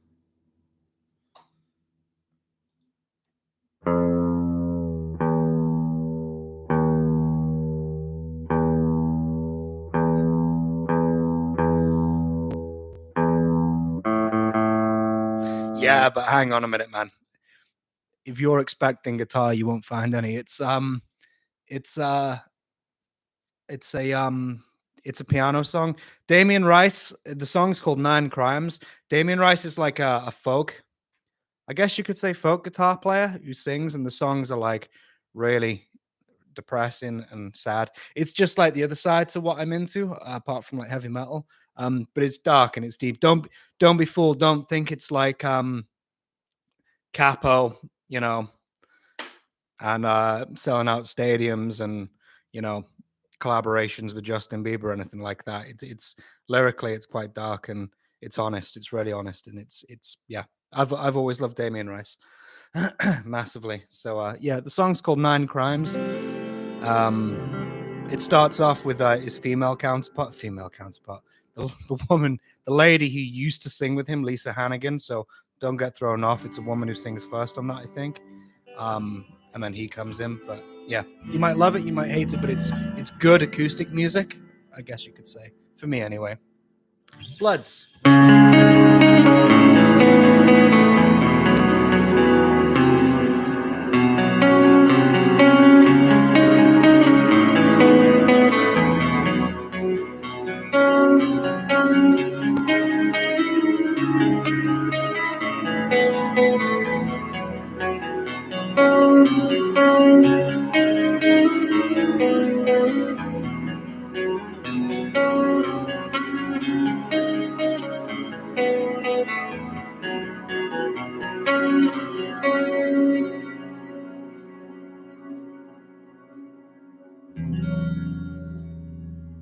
No, I've not seen that on Netflix, man. If that's addressed to me.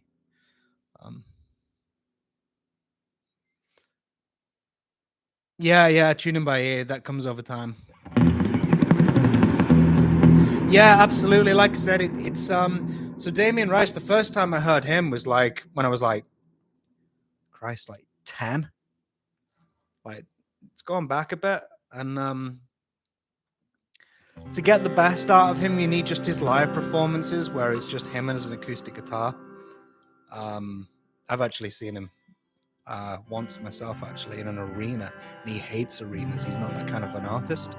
But yeah, give it a shot, man. It's just good heartbreak music, I guess you could say. You know, it's dark, it's sad, it's depressing. It's everything I love in music.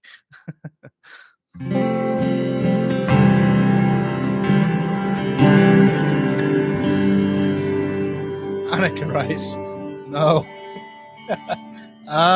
Okay. I've noted, man. Noted.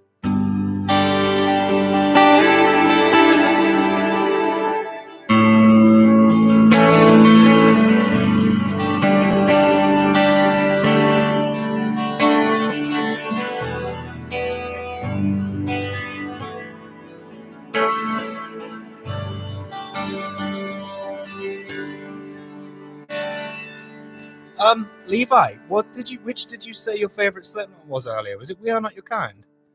Or Hope Is Gone? Which one?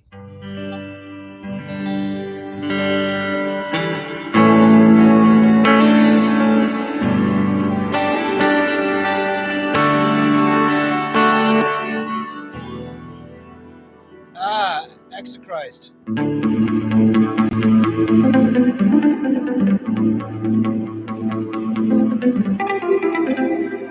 Your favorite is Volume 3. Okay, cool. Right. Yeah. Right. That makes sense now. Do you like the more produced side of that band? Or do you prefer it a bit more raw?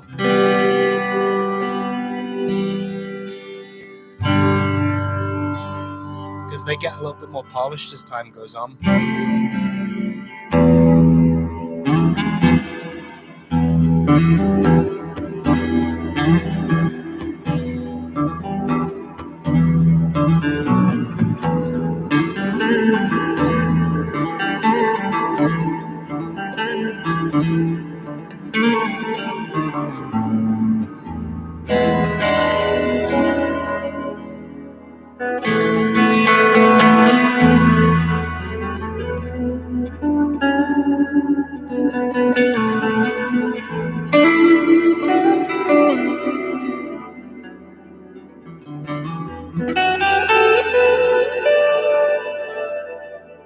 I like it all. I suppose I like the posh side a bit more. Like I said earlier, most of the two albums just really didn't connect with me. It seems like. Faz Exochrist Woman tab. I'm reading that for the second time. You'd like a tab for Exochrist, am I right? Because I'm really numerically wrecked. But so I'm terrible at writing tabs. But if everybody would like a lesson on Exochrist level, a little bit like my other lessons, I'd maybe be happy to do it. I'd have to tune my guitar down to drop A as well, which is a bit of a nightmare, but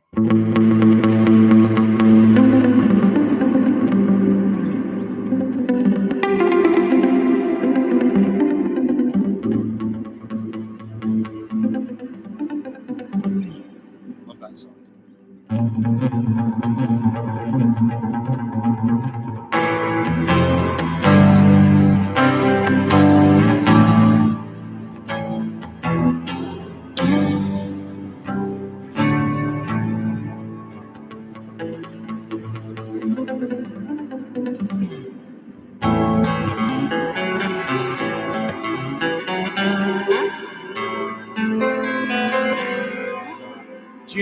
Unpopular opinion, I hate these ones. If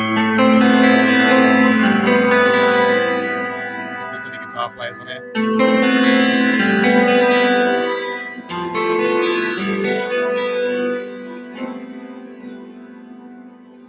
I prefer them here.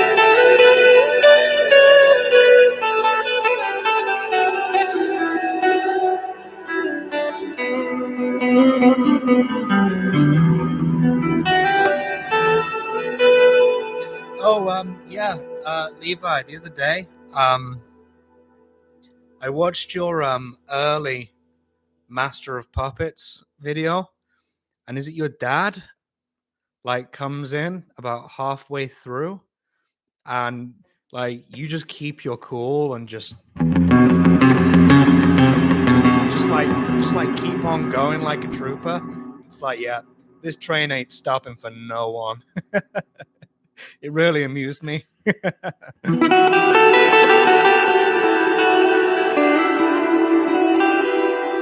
I just, I think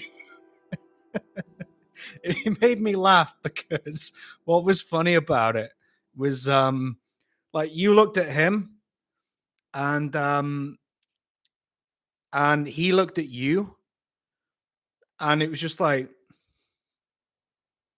yeah, oh, that's what you do, and it's like, yeah, that's what I'm doing. Oh, okay then. It was just really funny. Okay, Pokio no Brazil. No, do extra Christ. Right, bro. What I'm gonna do is I'm gonna copy this. I'm gonna stick this in Google Translate. I'm gonna see what I can do for you, because obviously you're an Axe Wound fan, and I'm a massive Axe Wound fan as well. So let's see what we can do. Why in Brazil is there no Exochrist tab? Ah, okay. I don't know. Maybe I've no idea. I don't know. It wouldn't take me long to do, I guess. But I've got a lot of videos coming up. I'd like to ask what you're struggling with the song, and maybe I can help you out. Because it's actually, apart from the 16th notes here that even I struggle with, it's not that hard a song. So let me help you out. Also, come find me on Instagram, and maybe I can help you out there as well. But one thing I will tell you, don't believe the tabs and stuff online. It's not drop C, it's drop A tuning. That whole album, Vultures, is in drop A tuning, apart from 2 songs, which is Cold and Blood, Money, and Lies. Burn Alive, Vultures, Exochrist, that's all in drop A. So you'd need a drop A tuned guitar to start with. It's not drop C. So I recorded for my guitar class at the time. It was oh shit. It's, yeah, it was just right. I think it's just really funny how you two just like look at each other, and it's just like unspoken. It's just this look of, oh, right, okay. Very cool though, man. Very cool. And it made my day.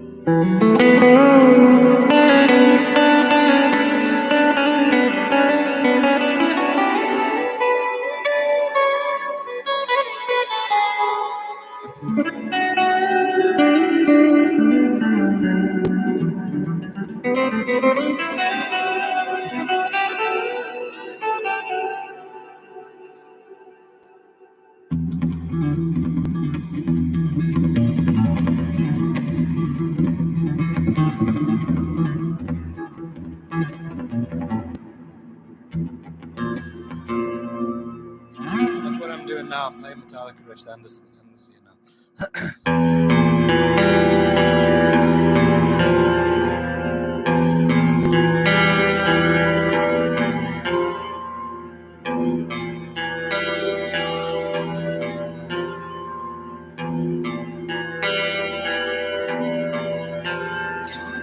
Orion.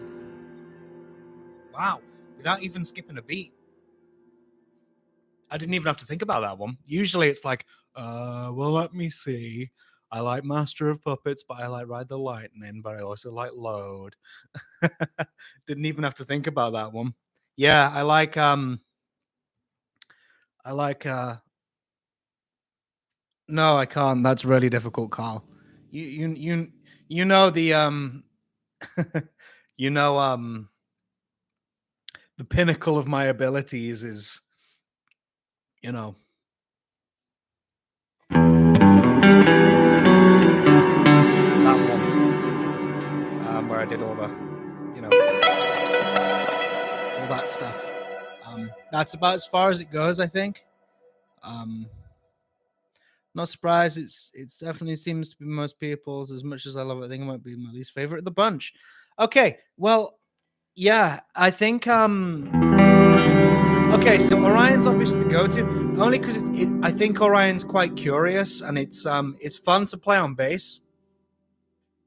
And I like just the atmosphere. The album's got a really strange atmosphere to it. It's looming. It's sparse. It's really bleak, and it's kind of the jewel on the album, which is like a bright spot, I guess.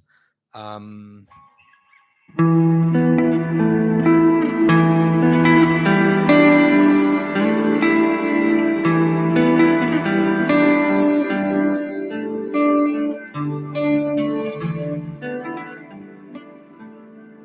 no worries, man. I hope you had a good school day.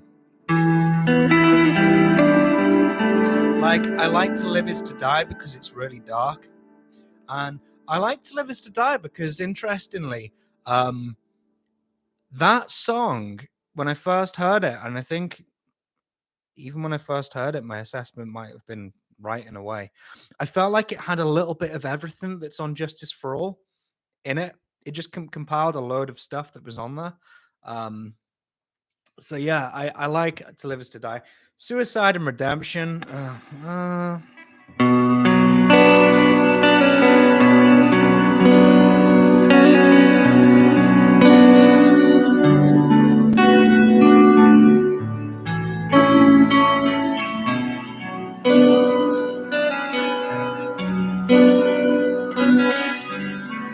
Call of Cthulhu is underrated because it's got like bass lines all over the place on it.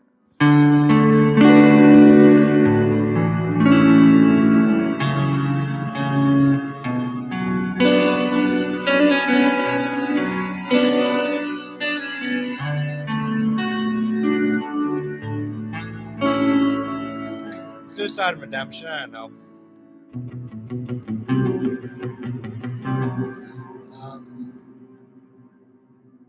TC, okay. Super fun to play. Oh yeah, Call of Cthulhu, sorry.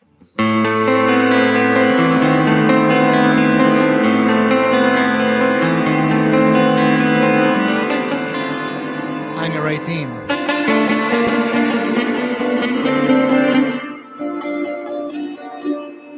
Yeah, Megadeth, man. Oh yeah, teacups.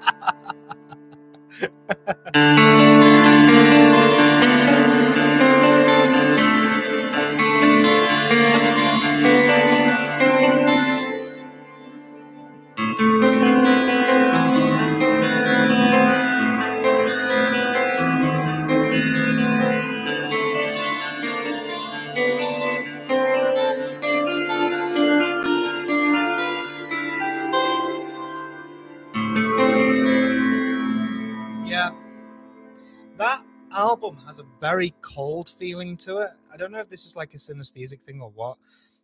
Ride the Lightning, though it's one of my favorites, like that song, it just feels very, very cold.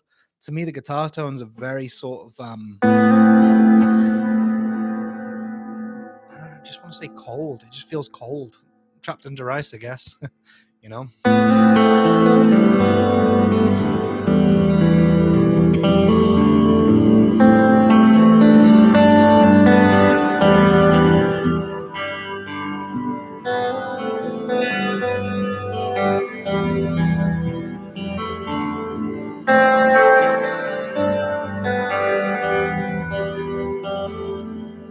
Bob Rock had them playing in a fridge. Yeah, maybe. But Bob Rock wasn't on that album.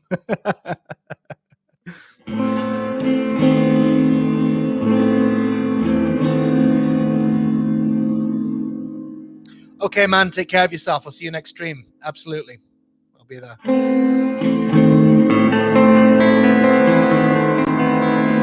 Yeah, Carl, you've just been told. It was Fleming Rasman. And where is it recorded? Holland. Was it Holland it was recorded, or was it actually Denmark where Lars is from?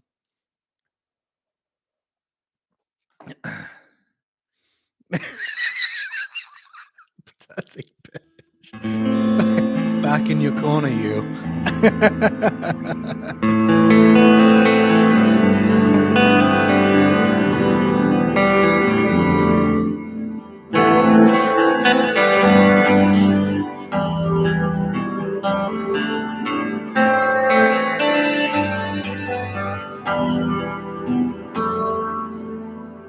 I must say, I've really collected well, you guys have chosen, I don't know, but like a really cool bunch of people who enjoy watching this sort of thing that I do. So it's very cool that we can all get along and just laugh, and between me looking all serious, you know, and my covers and stuff like that, it's cool that we can all just hang out and yeah, it's nice. I like it. And it fulfills my need to perform, because I haven't performed in front of anybody on a serious level in like years, you know. And I really like performing. What can I say, you know? Which is why I do covers and stuff, you know.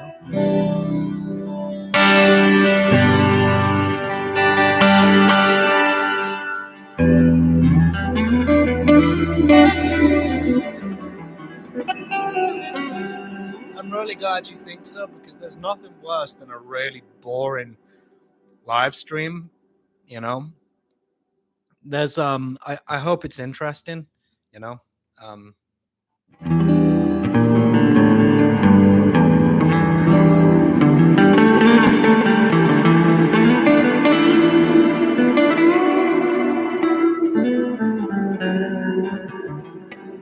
What time is it where you are, Levi?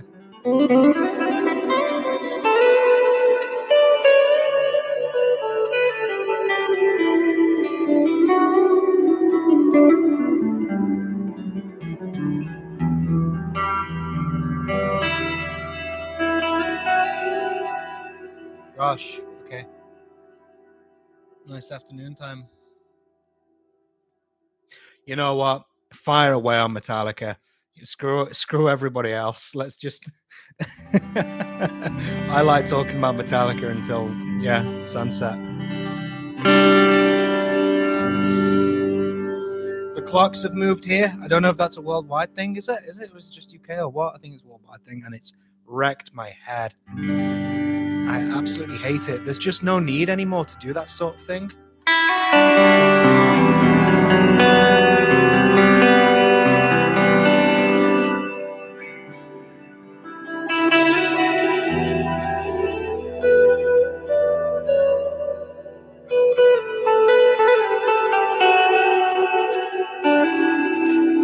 It just changed last Sunday, just gone.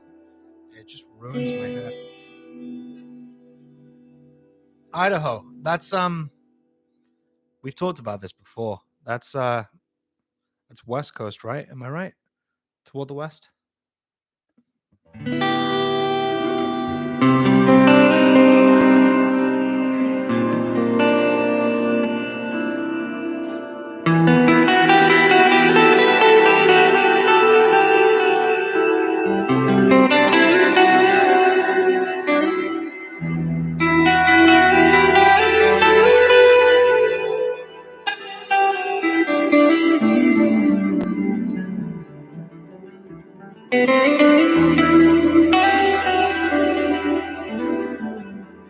And what do you think about Anderi, like slowing down this year and then eventually just like hoping to leave YouTube? That sucks. That sucks on many levels, because like his videos are so on point. Yeah, I thought so. I thought Washington Way. That's why. Yeah, that's what I was thinking. But yeah, Andera, it's just like At the same time, if I was him, I'd be running out of ideas, and he must be running out of ideas. I mean, like, he has analyzed that band, like, down to the you know? But, like, his Megadeth stuff, I'm a Megadeth fan, not as much as Metallica, but I like Megadeth, and, like, his Megadeth breakdowns and stuff is, like, really like, breaking the songs down theoretically and, all that sort of stuff. Like, I will really miss him popping up on my feed.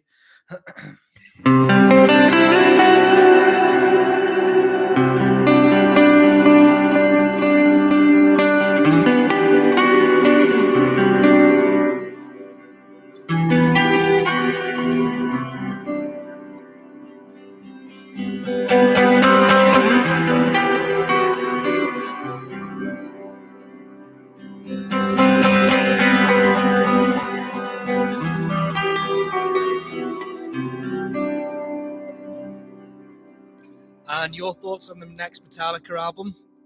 Because it is happening, you know. Well, of course, it's always happening with those guys, but what do you reckon? Do you reckon there's going to be an acoustic guitar on there? Um, what do you think?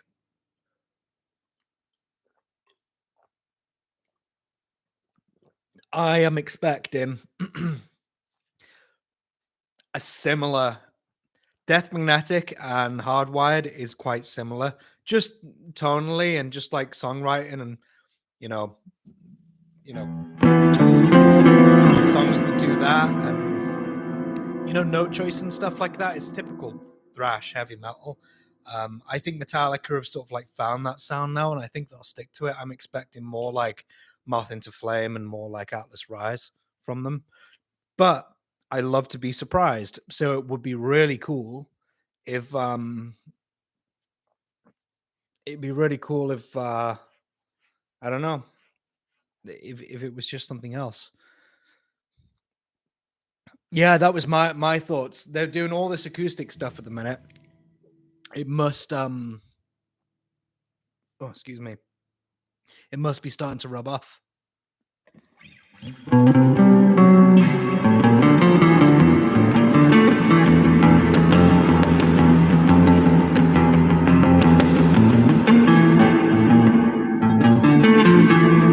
Something like that.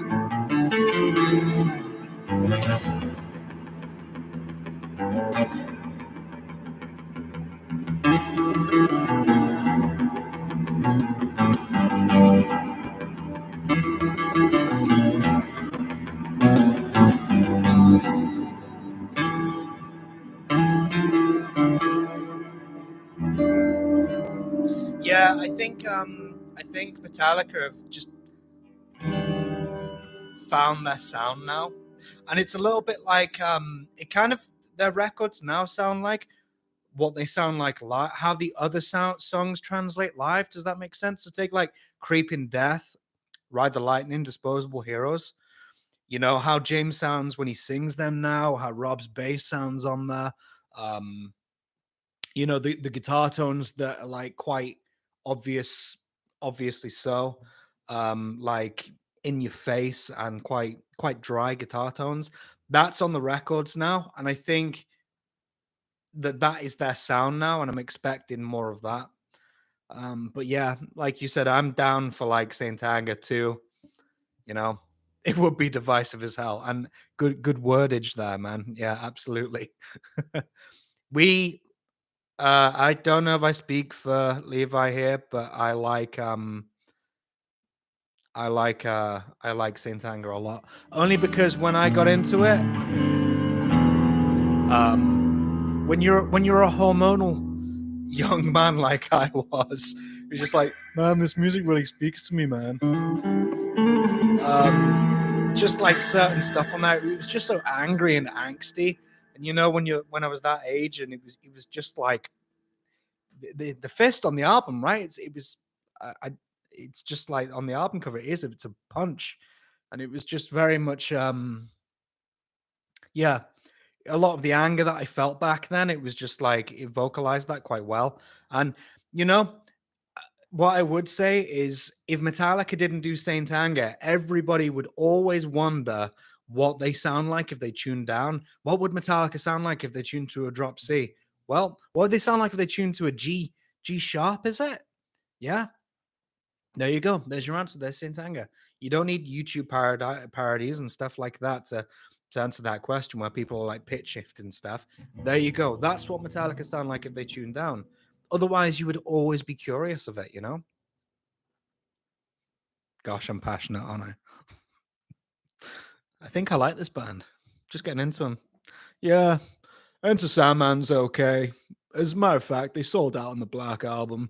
I think One's definitely their best song, man.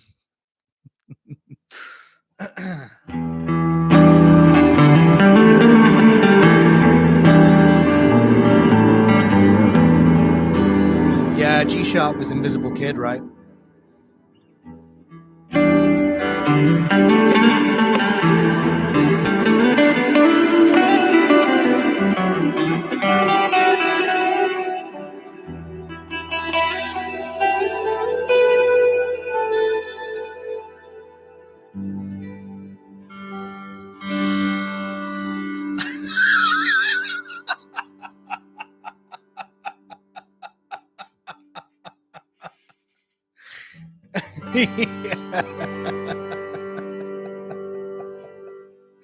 Oh, I love it, man. Yeah. Metallica sold out when James joined.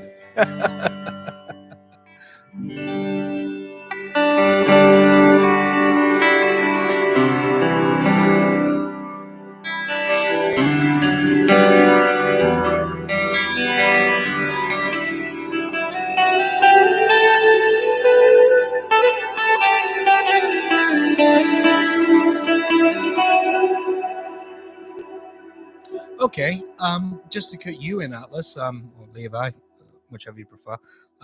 Jim Root, you know all that stuff that I do? That is all from Jim. Yeah, Metallica sold out when the tennis career didn't happen. Yeah, all that stuff, that's a Jim Root thing. I was obsessed with Jim and his playing for many, many years.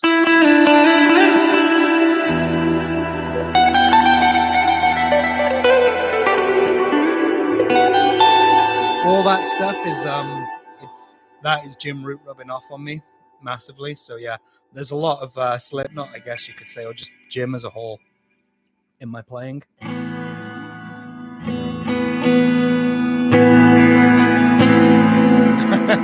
He collects paintings, or he did collect paintings. He sold them all. He had like £1 million paintings in his house and stuff.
Time, yeah. That's the point. Well, not the point, but that's what I enjoy about that band most. Is I enjoy the different styles and stuff. Oh, and watch The Sound and the Story, part 1 and 2 with Jim. I 100% endorse. Well, not endorse, but like recommend that. Fret 12, The Sound and the Story, Jim Root. I've got both of them. And yeah, really, really, really, really, really, really, really cool. And he even talks about James on there. So there you go. But yeah, Sound and Story, absolutely worth just for the documentary. I know you get like a load of tabs and stuff with it because you can get it on digital download. I think it was $24 at the time. So therefore, I think it cost me like £12 basically. And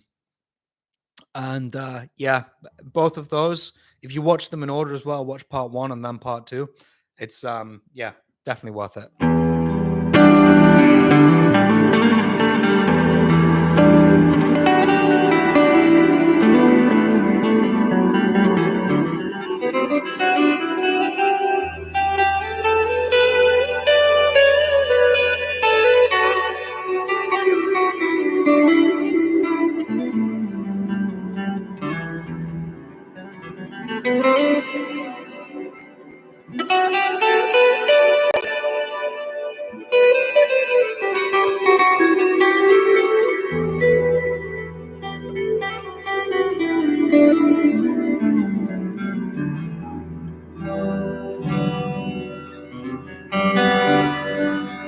Oh yeah, same man. Every Metallica, yeah. The S&M stuff, the Monster movie, of course, all the stuff that you don't get to see on the Monster movie, which is on, like clips and stuff like that on YouTube. The When the Metallica Ruled the World one, the Megadeth one as well, that sort of coincides with that a little bit. Yeah, you and me, we're in the same boat.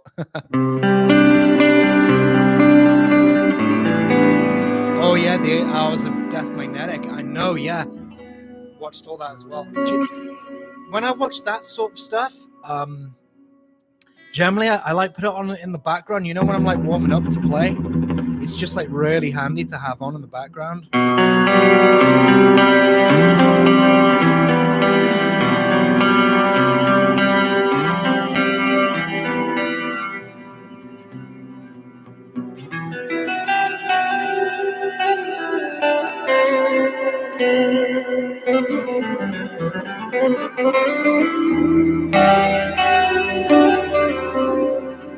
That is such a bad note right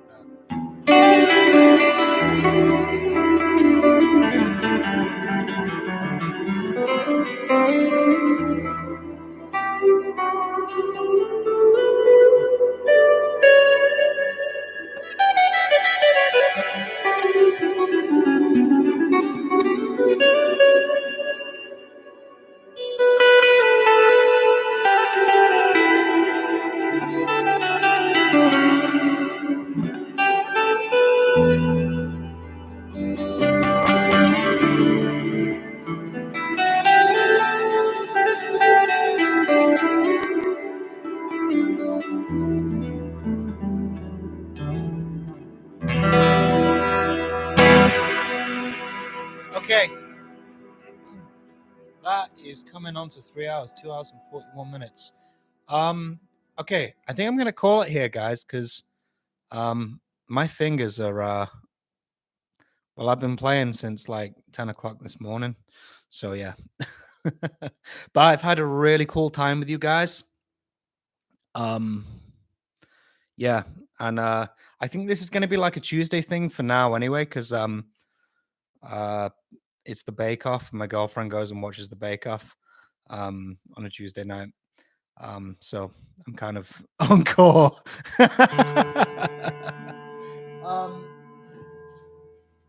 But yeah, encore, an encore of noodles.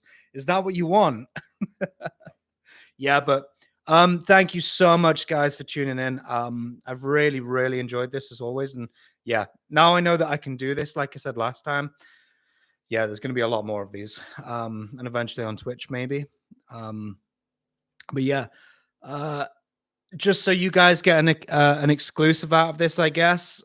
The next cover, hopefully, fingers crossed, provided it goes well. The next cover on my channel, and nobody else knows this, so you, the 6 of you that are on here now, know. The next cover is going to be Scream, Aim, Fire by Bullet for My Valentine, from their second album, Scream, Aim, Fire. I'm working on that right now. Hence why I needed a D standard guitar with and when my string snapped yesterday, so that kind of held that up. So yeah, as long as it takes, that'll be the next cover, hopefully. So yeah, I hope you guys have had a good time. And take care of yourselves and stay healthy, be well, and thank you so much for your support. See you guys later. Take care.